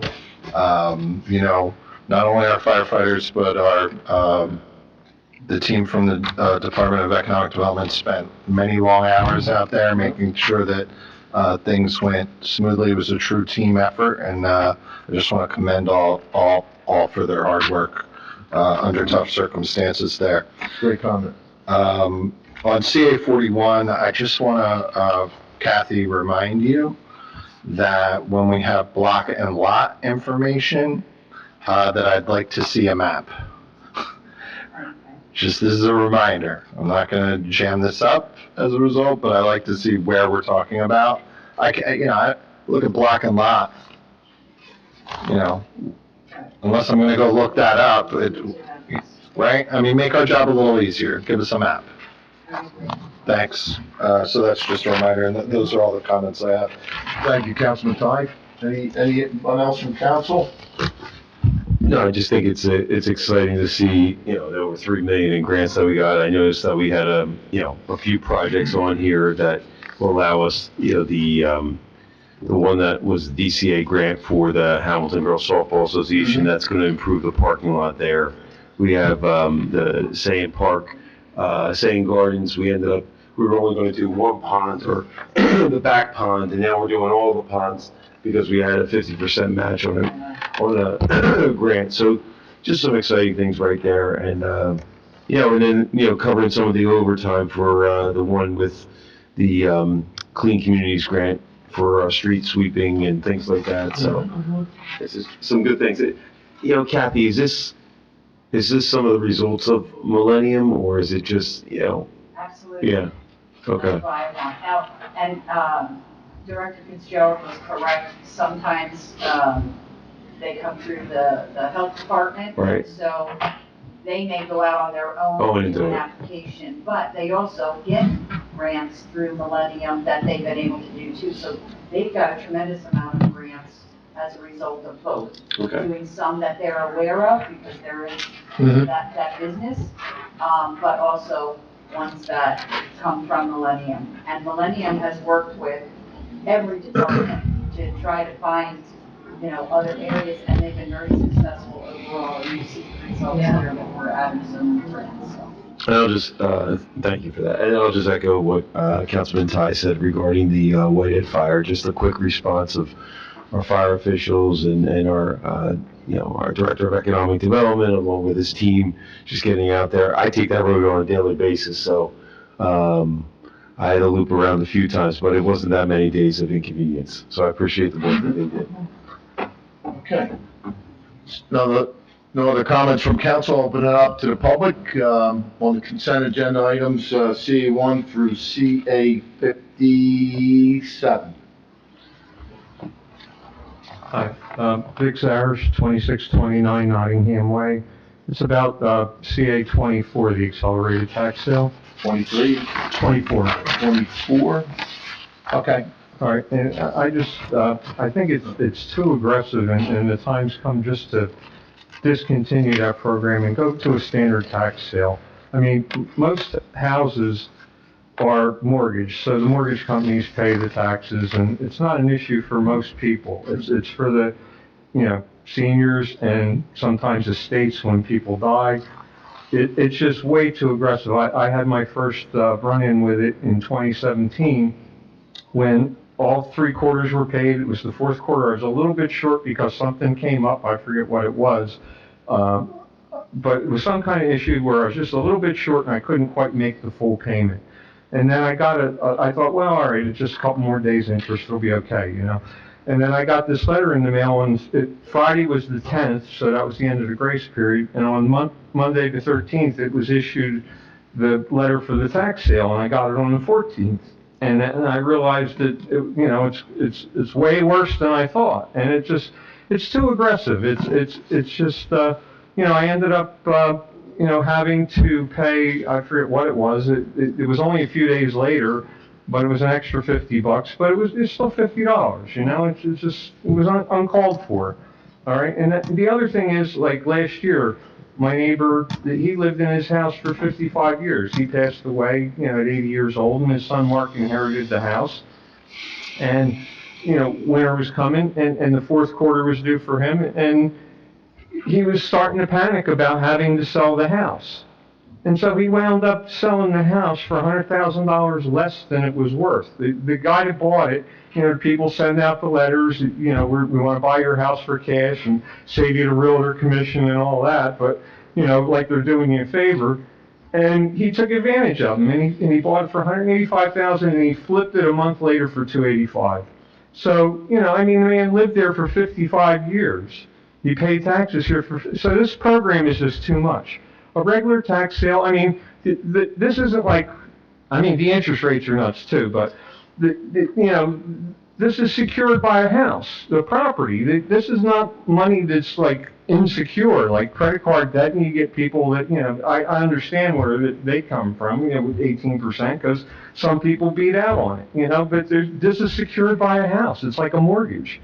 So I really think you need to take some serious consideration to, just do away with that. I know it's probably somebody else's interest that it should be done this way. I'm not sure who thinks it should be, but, and I know it was I did a lot of research. I realized that it was the late 90s where this whole thing came about, and 97, and I don't know who instigated the whole thing, but it's just, property taxes are enough in New Jersey as it is, let alone, having this extra burden. And like I said, it falls mostly on the seniors, people that paid off their house. They worked 20 or 30 years to pay it off, and then who needs this aggravation, because it's just something, it's just too aggressive. The 4th quarter, you're just a few days late on the 4th quarter, and you're in a tax sale, it's too much. So anyway, I just wanted to convey all that to you, so hopefully, maybe we can change this. So, thank you. Go ahead. Go ahead. So, sir, it's actually governed by state statute, unfortunately. No, and it is a shall for us. So, we, I think. Yeah, but it says you can do either accelerated. I'm sorry, go ahead. Sir, Yeah, excuse me. either way, but, in this case, there are usually reasons why the tax collector are doing it, and they're not written out for us for each one, but it is, if you want to change that law, it's really something that you might want to go to the state about, because they're the ones that have given the municipalities this route of recovering taxes. So it's a shall. Well, the shall comes from, you're exactly correct. The shall comes from, we shall enforce the tax bill, the tax liability. And you do that by having a tax sale. So there's 2 types of tax sales. You can have a standard tax sale, and you can have an accelerated tax sale. The only difference is about a year apart in that that actual sale. So if you have a standard tax sale, it's anybody who has delinquent taxes from last year. We carry them on through this year as delinquent, give them an opportunity to pay, and then this year, we sell those taxes, if you will, and lien the property, for if they don't pay. What's the An grace period on accelerated that? tax sale is selling any delinquent taxes from the current year. So it's accelerated, it's just what it says, right? And it goes for the sewer fees as well, right? Because those are also attached to the property. So if somebody's late on a third quarter or even the fourth quarter sewer bill for the year, it ends up on the tax sale for that year. So it is a little more aggressive. In the late 90s, I guess, is when they went from a standard sale to an accelerated tax sale. It's not common to go then back to a standard sale. It isn't common at all. In fact, I've never heard of it. But I don't think it's impossible. There's certainly some financial implications to doing that. What's the purpose of going to the accelerated tax sale? I mean, number one, what's the grace period, right? Is it 10 days? Is that, I mean? So You see my- it's 10 days for every quarter's payment anyway. And really, the law states, not to get technical, but the law states that the full taxes on the property are due and owing at the first of the year, right? But then the state allows municipalities to bill that out in total and collect it 4 times a year in the 4 quarters. So just delinquent is delinquent. Any quarter you pay after the 10 days, or you don't pay it after the 10-day grace period, then it becomes delinquent. It just depends on when you go to tax sale, and so we do an accelerated tax sale. Generally, municipalities will go to an accelerated tax sale because they want to collect more taxes that year, right? Because it ensures that you're collecting all of your taxes for that current year. Well, that's why that's why we always talk about being in like the upper 90s with our, during budget season with our tax collection rate. I mean. So, and the reason I say that it's very difficult to go back to its standard tax sale is there's some financial implications, because we have a reserve for uncollected taxes that we set based on what we think our collection is going to be.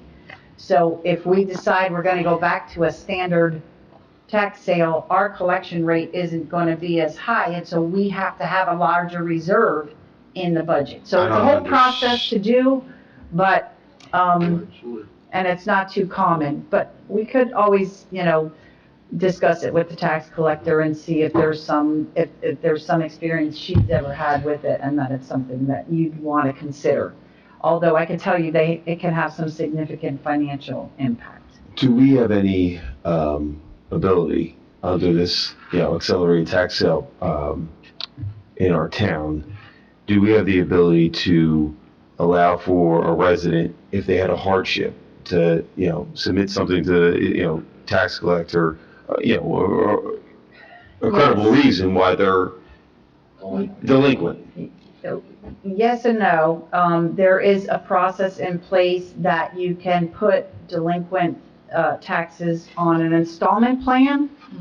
It's also a pretty rigorous schedule, but it is an option for some people to be able to do, particularly if they just have maybe a short-term shortage of their funds, right? But that's a whole process that actually has to be approved. An installment plan has to be approved. Each individual one that you would do must be approved by the council. And so They have to be up to date on their current taxes. Right. So That's all required.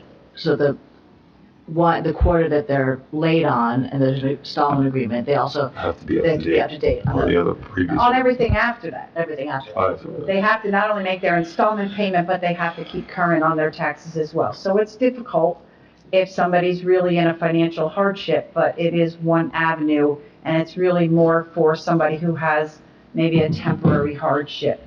Somebody who is just on disability for a little while. I'm going to jump in, Shay. We've talked a lot about, keeping Hamilton affordable for our seniors, so I think the gentleman has, raised an important consideration that this is disproportionately affecting our seniors, you've given us something, that we need to look at. And that said, we talk about, we're collecting more of our taxes because of these accelerated tax sales, but I'm looking at these minimum bids versus the amounts owed. 61,000, minimum bid amount $5,000. All right, well, you're looking at the foreclosures, that's a whole different process. This is the resolution right after that, that just, where you all allow, or give permission to the tax collector to do her enforcement duty and have a tax sale. Tax sale certificates? So no, that's a foreclosure list of ones that have already gone through tax sale and that we're, and their, municipal liens on that we're going to end up foreclosing on those properties. So we don't get as good a percentage on those? No, and so, but again, that went through the tax sale process, and so when they're municipal liens, we don't count it as collected, right? Because we didn't really collect any cash. But then once I foreclose on it, we own the property. So that's how we're repaid. And it's years later, Right. most of the time. Yes, So- these are, But that's a different process, so not to 01, confuse it. 08. So these are 20 years old, these certificates. And so, and remember also, if we, even if we go to tax sale certificate, and at any given point, a homeowner can redeem, with the outstanding monies. Right. So they don't necessarily, they don't lose their property. No, not when we sell the taxes, but again, it can be onerous because there's Creates an interest on additional there. cost, right? Yes, there's interest on there and there's, penalties and fees that end up adding on. Because once it goes to a lien, after the tax sale, whoever buys that lien also has the ability to pay the subsequent taxes on there that go delinquent. So if that property owner is still not able to pay their taxes after it goes to lien, it just gets attached to the lien again. The third party ends up paying their taxes for them, and it multiplies, gets added on year after year sometimes on those. But let me do this. Let me go back to the tax collector. Let's do a little analysis. I'll have our CFO take a look at it too. See who's actually going to tax sale, right, on their properties and not necessarily just their sewer fees. And let's, see if that's something that you want to consider, because we'd have to give you the financial impact of all of that as well. Okay. It's not common at all to really go back to a standard tax sale, but it's not impossible. All right, so my question would be then, if we approve CA 24 tonight, could we come back and amend it, or would we be better off holding it over?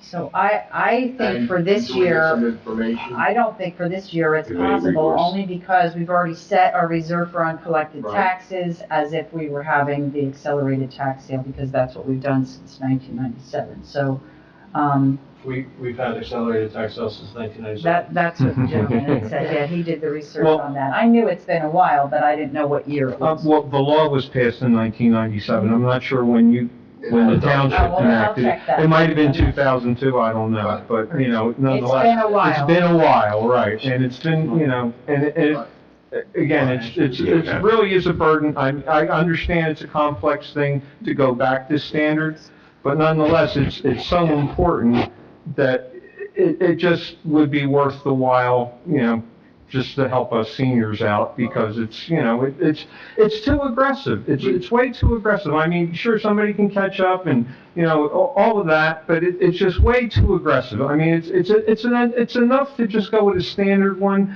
and say like something like a person, whatever their trouble was, they couldn't pay up the full year this year. All right, so they got till next year till May or something to get caught up. That's more reasonable. Like, give a person 6 months, and especially the guy that died, all right? At least give him 6 months to market his property so that he's not freaking out and has to dump it for 100,000 less than it was worth, All right, so that's all. Well, I appreciate you coming here tonight, number one, and making us aware of it. Yep. Obviously, I think we're gonna have to pass this tonight just for the financial reasons behind it. But I feel confident that, our business administrator will have, that conversation with the tax collector and, Bring something back. bring some information back to council so we could discuss this further. For somewhere down the Yep. line. Yep. Right, it doesn't have to be this year, 'cause as long as it gets done, Yep. because it's just too much. Yes. It's simple as that. Too We're much. gonna look at it. Yeah. Okay, thank you. Council- I Thank you figured very somebody much. had to say it, and I was Thank able you. to, look at all, most people in this position don't have any idea, like, how to look up the law or anything. They just, they get told at the tax office, well, we're sorry, it's the state makes the laws, and we just have to follow the state Yeah. law, and that's the And answer. They don't know. Sir, and I don't by any means mean to cut you off, but your time, your Right. time is up, so we're gonna move on.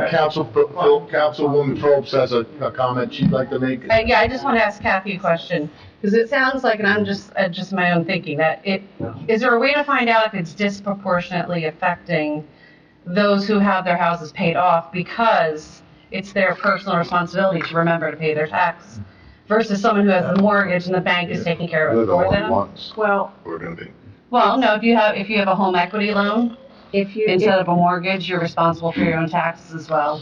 if there's a mortgage or any loan on the property, they have an interest in it not going to tax sale, so almost, they No, but all I'm never. saying is there anything we can put, it's kind of almost like dog licenses in a way. That was maybe automatically done for 30 years for them. Like, maybe there's something we could do to help with the reminders ahead of time to give them more of a grace. Oh, you're If saying it's- for that, yeah. Because if it's now their personal responsibility to pay the taxes, but for 30 years the bank took care of it for them. Well, there is a that's whole big habit notification change. process, honestly, for, prior to the tax sale, before the list is even set. Okay, that's what I was wondering. And Just so- kinda, I think what Councilman Ferrer was asking too, but grace period, the amount of time in between. Right. To give them a chance. So, but I believe they send that as much as they can. Now, because it's accelerated, the timing of it is such that as soon as the quarter is over, the fourth quarter in November, and then, the day after, right, the grace period, so on November 11th is when they usually send out the notices that says you're gonna be on the tax sale list I'm if you saying don't. prior to the tax bill coming. Well, they don't bill it every quarter, right? It's still their responsibility to You pay understand each what I'm quarter. I think Kathy gets the gist of Yeah, what we're yeah, looking at right. here and what the residents' feelings are, and she's gonna sit and talk to the tax Sounds good. collector. We're gonna try and come up with, some information and share it with us. It's good issue Councilman raised. Carvalho, you got a comment? Real fast. Go ahead. With the accelerated tax sale, I guess everything that we do is basically statutorily stipulated, correct? I mean, we're bound by that. Yes, once you make a decision to have the accelerated tax sale, that's why I said you can choose two ways to do the tax sale, but you must do the tax sale. That's statutory. Okay. The other option with the standard tax sale, we have more flexibility, or do we still No, have to? it's the same thing, All it's right. just a It different just gets a little bit timing, more of a. different timing. Yeah, So, it's on the previous fiscal year. I got you. So, soon Okay. as the new year I was just hoping that there was starts. some flexibility, but, yeah, we're bound by the statute. Okay, moving right along. Any other comments from the public on the consent agenda items?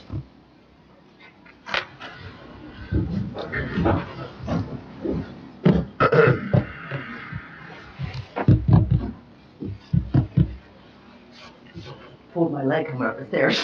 Oh, no, go ahead, Shannon. That's 432 Trinity Avenue, Cornell Heights.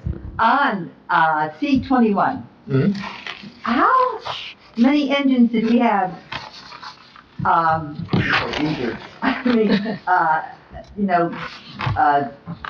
Damaged, and how did they get damaged? I was there the next day, Yeah. so I got to see firsthand of some of the damage to some of our engines. Okay, so it's, you have to get, surround the fire. The heat was so intense. I was shocked at how the plastic covers on lights melted. Because of the traffic light. No, on the fire engines Oh. themselves. So, they're fighting the fire, the heat is very intense, some of the paint got scorched, some of the lighting, on the tops of the trucks were damaged. Whoa. Some of the covers on, tail lights, reflector lights, some damage to inside of one of the cabs, from the heat that was so intense. Whoa. So that's the reason for that. Oh, because I'm thinking, So that'd be an insurance claim, but obviously, I think just if I'm correct, correct me if I'm wrong, but I would think, under the wrecking crew that was hired by the township, naturally, we have to pay them, but obviously, there could be an insurance claim coming down the road over this, am I correct? Well, Oh, boy. Go ahead. Right now, we're treating it as an emergency See, appropriation, right. which you don't have to, that's on for tonight as well, Mhm. and which means that you don't have to fund it until next year.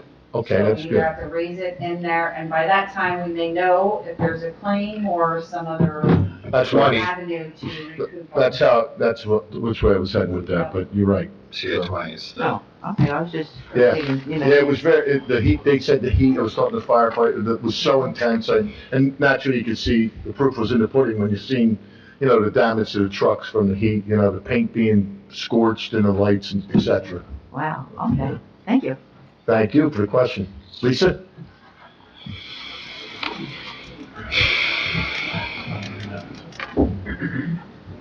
Lisa Williams, Briner Lane.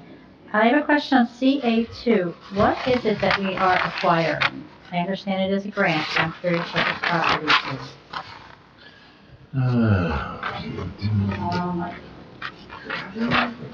Hang on. This is reimbursement for past. Oh, these are passed, yeah. Yeah. Yeah. So what did we acquire? There's a whole list. Oh, Lisa. really? Yeah. it's a Yeah, whole list. so I'm looking. And that was at the first one. But it's not. This does not include the YMCA. No, right. Well, it's only $1 million. Yeah. Only. Only. Only $1 million. That wouldn't cover the purchase of the YMCA, that's all I meant. Just No, say it's that. probably not full purchase, it's probably a portion of purchase that it Yeah.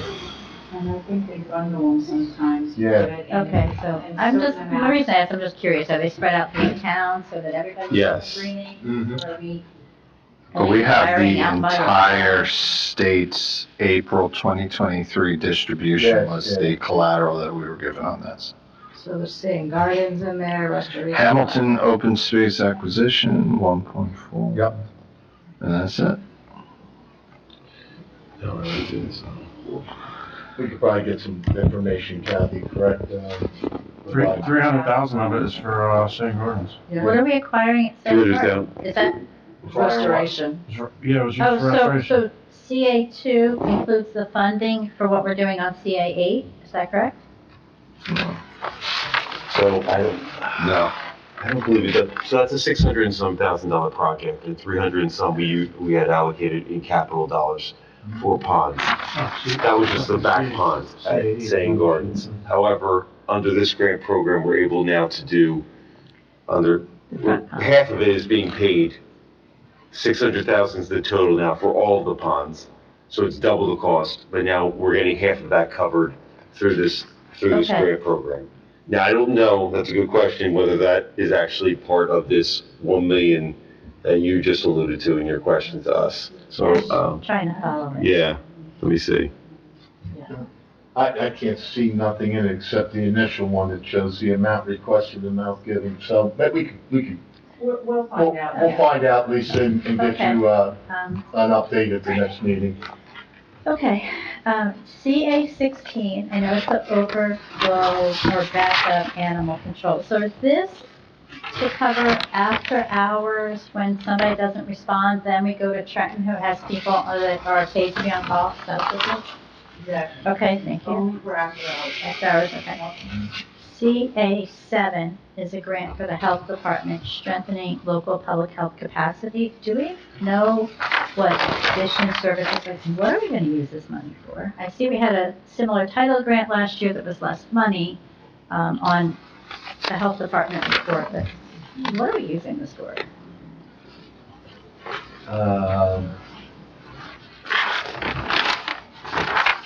Infectious disease preparedness, local health outreach coordinator.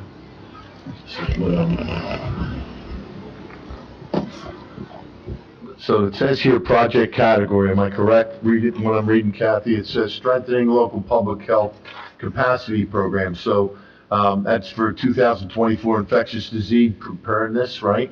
So the funding amount was $192,216, right? Covers us from July 1st to June 30th of 24. And then another one is local health outreach coordinator, $183,822, same time period. Strengthening local health capacity program, 2024 outbreak preparedness, $30,008. Strengthening local public health capacity program, accreditation, $89,365, totaling $495,411. Okay. So it's a bunch of things. All right, thank you. So the ACO, did we answer the ACO question? Because there is a memo that says it's both during routine business hours and non-business hours.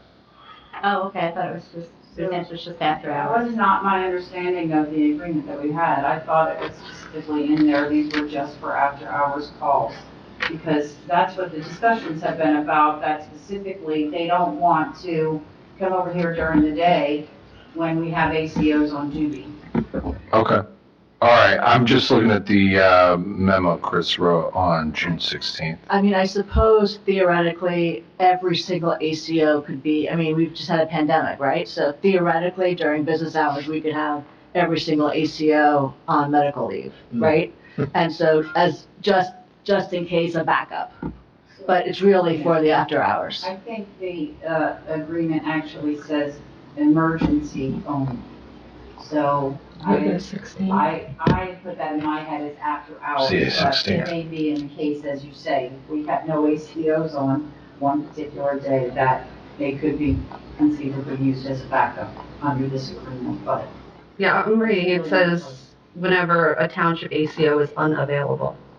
That's to for the respond. after hours calls, Yeah. right? But that's the actual resolution states.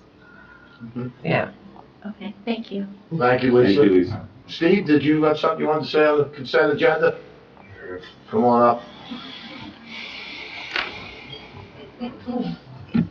Steve Clegg, Wolfpack Road. Kathy may have answered my questions already, but I didn't hear them. On CA 24 with the tax sales, do we have an idea of, I'm assuming this, from what I understand, these are all taxes that weren't paid in the first quarter of this year, correct? Or not?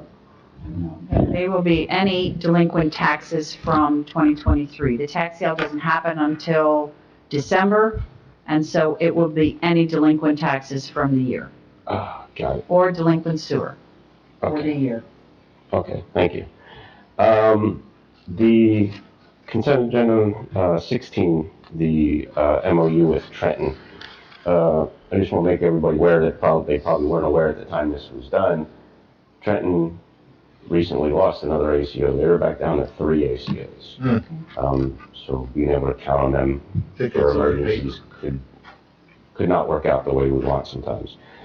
And I do have a question about CA 22, the emergency appropriation. What exactly are we appropriating? So this is, the state allows you when you have an emergency expense, as this was, not something that we budgeted for or our budget could tolerate. And so it allows you to basically say, whatever your cost was for that was part of the emergency. You don't have to charge to your budget this year, but you must raise it next year. So it's basically allowing you to defer the cost of the emergency to next year And that's why I said, we may have to raise it in our budget next year, we may have other funding that comes through to cover it, if we have claims or anything like that. Is there a ballpark figure of what that's gonna be? It's over 300,000. And what is it gonna cover, just the response to the fire, or? Overtime. I think there's it was overtime, it was damages. It's overtime, it's damages to equipment or the vehicles, it was the cost to have, Vinkie come out and demolish the building. Well, that's separate. No, but that's also included But in it's the overall included in the cost. total amount that we're gonna end up deferring until next year. So yeah, it's pretty much anything, but it must be related to the emergency itself. So it wouldn't include, say, somebody cleaning up the site at this point? Not yet, no, 'cause we're not cleaning it up. Because that really wouldn't be. That's not part of the emergency, Right. really. It's really what happened in those first few days. The road in front of it, like when they demolished that wall, there were bricks all over the road. That cleanup Right. would be included in this. Yeah, everything related to the to initial- essentially yes. the emergency. Okay, That's correct. thank you, appreciate it. Thanks, Steve. I don't see any other questions from, our residents, so motion's in order to accept the consent agenda items CA 1 through CA 57. I'll make a motion, Council President, to accept CA 1 through CA 57. I'll second the motion.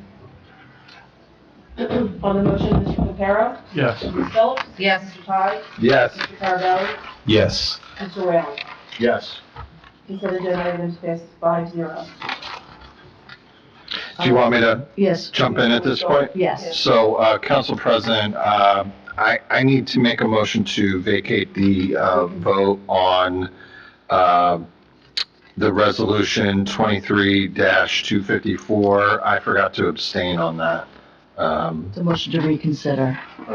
And yeah, so I'm making a motion to reconsider Resolution 1, 23-254. I'll second the motion. On the motion to reconsider, Mr. Reparo? Yes. Ms. Phillips? Yes. Mr. Ty? Yes. Mr. Carabelli? Yes. Mr. Whalen? Yes. Passes 5-4, so now we will. Do a motion A to, motion to. they're So, not ready. Yeah. I won't. I'll make the motion to move resolution Okay. 123-254. I'll second that. On the motion to approve the letter of support, Mr. Reparo? Yes. Ms. Phillips? Yes. Mr. Ty? I'm going to abstain due to my work with the New Jersey Economic Development Authority. Mr. Carabelli? Yes. Mr. Whalen? Yes. Passes 4-1. Moving on to ordinances. Keep flipping. I had the number pages. Great. Ordinance 1, 23-024, ordinance amending and supplementing the code of the Township of Hamilton, New Jersey, chapter 485, vehicles and traffic. Article 2, parking, section 485-19. This is establishing handicap parking spaces for 255 Linwood Avenue, 130 McClellan Avenue, 16 Partridge Avenue, and 1319 William Street. This is first reading and introduction. Council President, I move ordinance 23-024 on first reading. I'll second the motion. On the motion, Mr. Reparo? Yes. Ms. Phillips? Yes. Mr. Ty? Yes. Mr. Carabelli? Yes. Mr. Whalen? Yes. Passes 5-4. Ordinance 2, 23-025, ordinance in the Township of Hamilton, County of Mercer, New Jersey, providing for various capital improvements and related expenses in and for the township, appropriating $10,180,145 therefore, and authorizing the issuance of $9,528,637 in general improvement bonds or notes of the township to finance same. This is first reading and introduction. Council President, I'll make a motion for first reading and introduction on ordinance 223-025. I'll second that motion. On the motion, Mr. Reparo? Yes. Ms. Phillips? Yes. Mr. Ty? Yes. Mr. Carabelli? Yes. Mr. Whalen? Yes. Ordinance 2 passes 5-0. Ordinance 3, 23-026, ordinance amending and supplementing the code of the Township of Hamilton, New Jersey, Part 2, general legislation to include Chapter 365, registration and maintenance of foreclosure mortgage properties. First reading and introduction. Council President, I'll make a motion on first reading and introduction on ordinance number 3, 23-026. I second the motion. On the motion, Mr. Reparo? Yes. Ms. Phillips? Yes. Mr. Ty? Yes. Mr. Carabelli? Yes. Mr. Whalen? Yes. Passes 5-0 on first reading.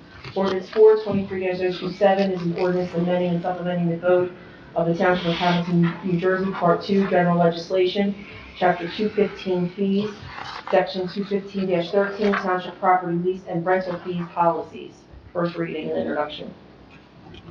I make the motion to introduce ordinance number 4, 23027 on first reading. I'll second that. On the motion, Mr. Reparo? Yes. Ms. Phillips? Yes. Mr. Ty? Yes. Mr. Carabelli? Yes. Mr. Whalen? Yes. Passes 5-0 on first reading. Ordinance 5, 23-028 is an ordinance amending and supplementing the code of the Township of Hamilton, New Jersey, Part 2, General Legislation, Chapter 215 Fees, Section 215-6. This is for the Department of Health, Recreation, Senior and Veteran Services, specifically the Division of Recreation Fees. First reading and introduction. Council President, I'll move ordinance 23-028 on first reading. Second the motion? On the motion, Mr. Reparo? Yes. Ms. Phillips? Yes. Mr. Ty? Yes. Mr. Carabelli? Yes. Mr. Whalen? Yes. Passes 5-0 on first reading. Ordinance 6, 23-029 has been removed from the agenda. Ordinance 7, 23-030 is an ordinance authorizing a rental agreement between the Township of Hamilton and the City of Angels, New Jersey, Inc., also known as COA, for the real property known as 320 Scully Avenue, Hamilton, New Jersey, Block 2102, Lot 23, McManaman Hall. This is first reading and introduction. Make a motion for first reading and introduction of ordinance 723-030. I'll second the motion. On the motion, Mr. Reparo? Yes. Ms. Phillips? Yes. Mr. Ty? Yes. Mr. Carabelli? Yes. Mr. Whalen? I'll abstain. I sit on the Board of Trustees for the City of Angels. Motion passes 4-0-1. Ordinance 8, 23-031 is an ordinance amending and supplementing the code of the Township of Hamilton, New Jersey, Chapter 550, Land Development, Article 3, District Regulations, Section 550-81, REO 2, REO 4, REO 5, Research, Engineering, and Office Districts, and RD Research and Development Districts. This is first reading and introduction. Council President, I'll make a motion to move on first reading and introduction, ordinance number 8, ordinance 23-031. I'll second that. On the motion, Mr. Reparo? Yes. Ms. Phillips? Yes. Mr. Ty? Yes. Mr. Carabelli? Yes. Mr. Whalen? Yes. Passes 5-0 on first reading. Resolution 1, 23-309 is a resolution referring proposed amendments to the code of the Township of Hamilton, New Jersey, Chapter 550, Land Development, Article 3, District Regulations, Section 550-81, REO 2, REO 4, REO 5, Research, Engineering, and Office Districts, and RD Research and Development Districts to the Hamilton Township Planning Board for review pursuant to NJSA 4455-26. Point of order, Council President, this passes on this vote. Is that correct? Say the resolution? Yeah, the resolution. We're not going to do a second reading on the resolution. No, we're Go straight to It's planning. just a resolution. Okay. I'll make a motion to move resolution 1, 23-309. I'll second that. On the motion, Mr. Reparo? Yes. Ms. Phillips? Yes. Mr. Ty? Yes. Mr. Carabelli? Yes. Mr. Whalen? Yes. Resolution 1 passes 5-0.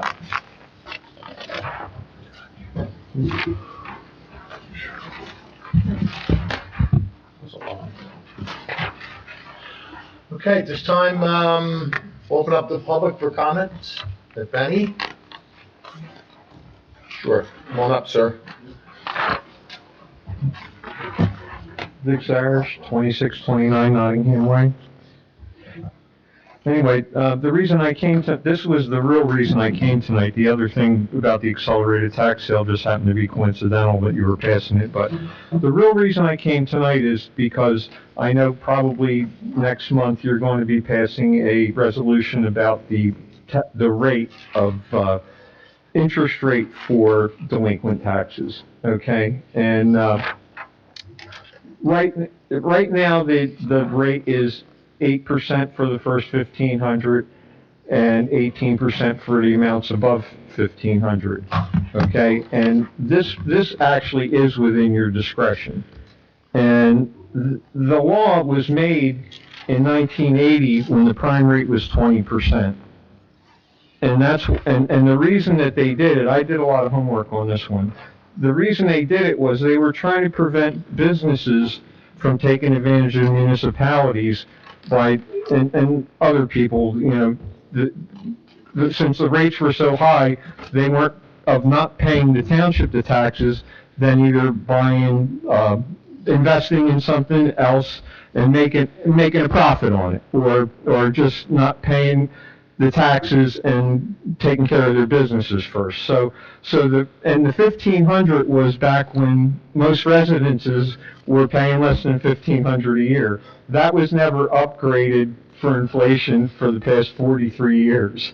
So that's really putting the squeeze on people, because it's pushing them, like, that 1,500 should be 7,500, but that's out of your hands. That's the state of New Jersey, and I don't know where to go on that one, because I don't know a lot of people, but that's something that needs to be addressed separately. But what's within your hands is the rate, because it says that, the council may fix the rate of interest, and the rate so fixed shall not exceed 8% per annum on the first 1,500 of delinquency and 18% on any amount in excess of.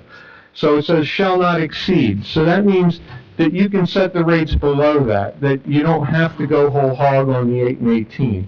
The 8, all right, the 8's reasonable. I mean, the federal discount rate's at 5 1/4, so the prime rate's around 8%. Okay, that's not bad. So that could stay, but that 18%'s got to go, because that's just way too excessive. You could something more reasonable, like maybe 12%. That would be more reasonable. And that was back in 1970, before this 1980 law. In 1970, it was 8% on the first 1,000, and then it was 12% for the amounts above 1,000. So they did step it up from 70 to 80. In the late 60s is what made them go up to put in the second tier, because before that it was just 8%, 1965 when it first started. So the point is that the 18% was when the prime rate was 20%, and the federal discount, everything was just going crazy, and they just felt they had to settle a ceiling, but they left the discretion for the municipalities, and that's, because the state couldn't keep juggling that one. They figured, leave it, the municipalities will have the sense and discretion to, make the rates reasonable in step with whatever the prime rate happens to be at the time. But that hasn't really happened. And so, the time has come that, now that you're aware that you do have the discretion, I'm asking that you use your discretion, and let's put something reasonable here. Since the 1,500's ridiculous, we can't change that. Okay, and those people are, okay. Sorry, I'm good. No, that's just, I'm not, 4 minutes is up, you get 4 minutes to speak, so I appreciate it, and quite honestly, I think we're all sitting up here, we understand the driving point and what you're trying to accomplish here, and I think that's something that we'll have to discuss with the administration and take a look at. Fair game. Okay. I appreciate you making us aware of it. Okay, cool, because it's, like I said, it's, most people in my boat wouldn't know what to do, but I did my homework, and I think 12% be fair. We totally appreciate you coming here and making us aware of that. Thank you, sir. All right, thank you. Anyone else from the public have anything tonight? Janice, come on back up there. Have a good night, everybody. Good night. Thanks, you too. Okay. Janice Sonic, 432 Trinity Avenue, Cornell Heights. Do we know what started the fire? I mean, was it arson at Good Old Rubber? First off, I don't think we're at liberty to even comment on that, because it's an active investigation. Oh, still active, okay. Yes. All right. So I'm sure eventually you may read about it in the papers or hear about it, but right now, there's no comment from the administration since it's an active investigation. I tend to think it kind of was. Well, I don't want to assume. 12:30 at night, Right. okay. All right, now the other thing is I happened to run across Ames Hoyt, the day after the fire at the municipal building, and he throws out to me to throw out to you. And so, it'll be something that you can put in your memory bank for down the road. But he said, with the flooding we've had in Cornell Heights from way back when the first major floods and all came, part of the problem was how narrow it was by good old rubber. That stream there, that they were right on the edge and you couldn't widen it, it needed to be widened or something like that. So when that building does get finally demolished or whatever, maybe that is something to look into, that can we widen that or whatever, you can get a hold of Ames or whatever, because that would be the opportune time to do that when you couldn't do it before because because it was right on top of the Property line. yeah, Yeah. it was right on the property line, and he said you couldn't do anything. But now, with the building gone, you know, we could possibly widen it and prevent any further major thing down the road. So I just thought I'd throw that out to you, so when the time comes, you think about it. And I'm just going to jump in on that. The U.S. Army Corps of Engineers has supposedly been studying the Assunpink over there for decades now, I think. Oh, yes, my favorite organization, yes. Can we get a status update on this study and find out what they know and don't know? Yes. Thanks. Great point. Because they have studied it for a long time, like for 5 years, and come up with, because the one time we were going to get it dredged, but Lawrence would not pay their half, so we would, but they wouldn't, so then that got canned there. But I mean, now here's the opportunity to do something, so, you know, prevent anything further down the road, especially since that creek is so grown in now. I mean, you look at that, I mean, it is pathetic. You know, like when you go on a bus trip, or you're high up there, you can look down and go, holy cow. I mean, opening day of trout season, it used to be bumper to bumper boats, you know? Yeah, I mean, you could fit 2 boats maybe in single file now. I mean, you know, it's terrible. We used to go ice skating on it and everything. It was, you know, unbelievable. So, I mean, that needs to be fixed before we have another major flood, because the last flood we had wasn't too bad. It only went up halfway up to Rutgers. And then the only other thing too is, were we trying to form icicles in here tonight? That was my fault. But you can blame it on me because I lowered it.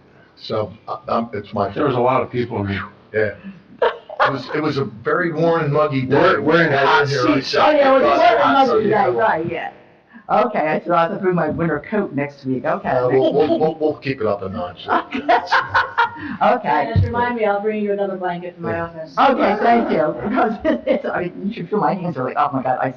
Okay, and, have a happy 4th of July, folks. Thank you. Likewise. Oh, I didn't mean to say it like that, but anybody else under public comment? If not, we're gonna move to council comments. We'll start down at the end with Councilwoman Phillips. Ladies first, what? Yeah, no, I'll keep it short. Thank you, Council President. No more limit time, 1 minute time limit. That's fine. No. I'm actually glad you mentioned the fireworks, because it's June 30th, a little bit early this year, just a reminder. And actually, I'd just like to acknowledge, tomorrow we have all 3 high schools graduating, Steiner, Hamilton West, and Nottingham, and I can't not mention my own daughter, Rachel, who will be graduating from Nottingham at 3, and if I say anything more, I'm gonna start crying, so. But I just wanna congratulate all the seniors, and it was great to see all the players here tonight.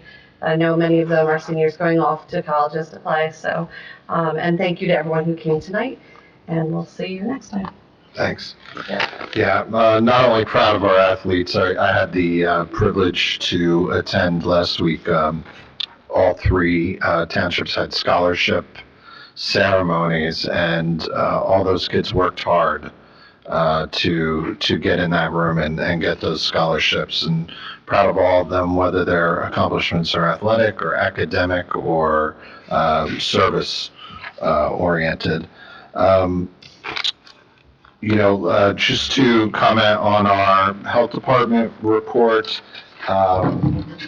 you know, the impending accreditation is really a tremendous accomplishment for our township, and it would really put a punctuation point on the complete turnaround that's been engineered under this administration and under this director and with the hard work of Chris. And I just wanted to take a moment to recognize that, the ongoing effort at, just kind of peeling away the layers, the court reforms that we talked about with some of these things, the dog license process improvements that are being implemented. So just the ongoing effort to improve the services, the public health, and the safety of our residents through the health department.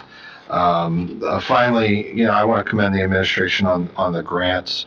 $3 million in grants on one agenda, and think about the impact to our taxpayers and our residents, the additional services that we're going to be able to provide, while saving taxpayer dollars. So just really pleased with the outcome of the efforts regarding grants. And otherwise, I'll look forward to seeing everyone at the fireworks on the 4th of July. Happy 4th of July, everyone. Good evening, everyone. I just want to wish everyone a happy 4th. Also want to just say I was able to attend 3 police events. I just want to highlight, we have a new chief of police. I want to thank the previous chief for his many years of service. I want to also welcome and Godspeed to Chief Tabosky, who is taking on a wonderful police force. Was able to attend that event, and then also was able to go to the Kiwanis Policeman of the Year event with our Lieutenant Steve Legato. Just a great guy. Got to know him through youth sports, but also know he's an excellent individual for that role as lieutenant, and well deserving. And also we had several promotions within our police force. Was able to attend that event as well over the last several weeks. So look forward to those individuals serving in their new role. Thank you. It's a long agenda and a long night. I want to thank the administration for putting the agenda together. I know it took a lot of work this month. And everybody have a good night. Thank you. Okay, lastly, it's me. Again, as always, I appreciate, our residents for coming out. We had some good comments. I thought, our Director of Health, they made an excellent presentation again tonight. Hopefully we start making some progress. There's some issues that we still know are outstanding, and hopefully in the future we have some better updates on that. As Councilman Ty talked about it earlier about the fire at the old good old rubber recently, and commend everybody. I just wanted to make note of it myself too. I had the opportunity to be in the area the day after the fire, so I got to go out and see our first responders, our police and fire. There was so much activity. Not only the first responders from Hamilton Township, but we had them from Cherry Hill. We had them from all parts of the state. Trenton. Trenton was in the neighborhood with their aerial, all these aerial lifts that were spraying water onto that fire was just amazing. That the support we had from around the state, many of them came in. I forget the total amount of apparatuses that were there that night, but there was, pardon me? 14 different districts. Yes, yeah, which means there was probably more apparatuses. So they all did a fantastic job. You could see, the stress in their faces. They were tired, but they were still out there doing their job. And, they did a good job, knocking out that fire. If you've seen the amount of stuff that was stored in them buildings, you could understand, how that fire spread as quick as it did. So, again, hats off to our first responders. Thank you to the first responders from around the state on the tremendous effort that they did. And enjoy your 4th of July weekend. Have, it's here before you know it. Seems like 4th of July shows up and summer's over. So, but anyway, thank you all again for coming. Have a safe night, safe travels, and we'll see you soon. With that, our meeting's adjourned. Thank you.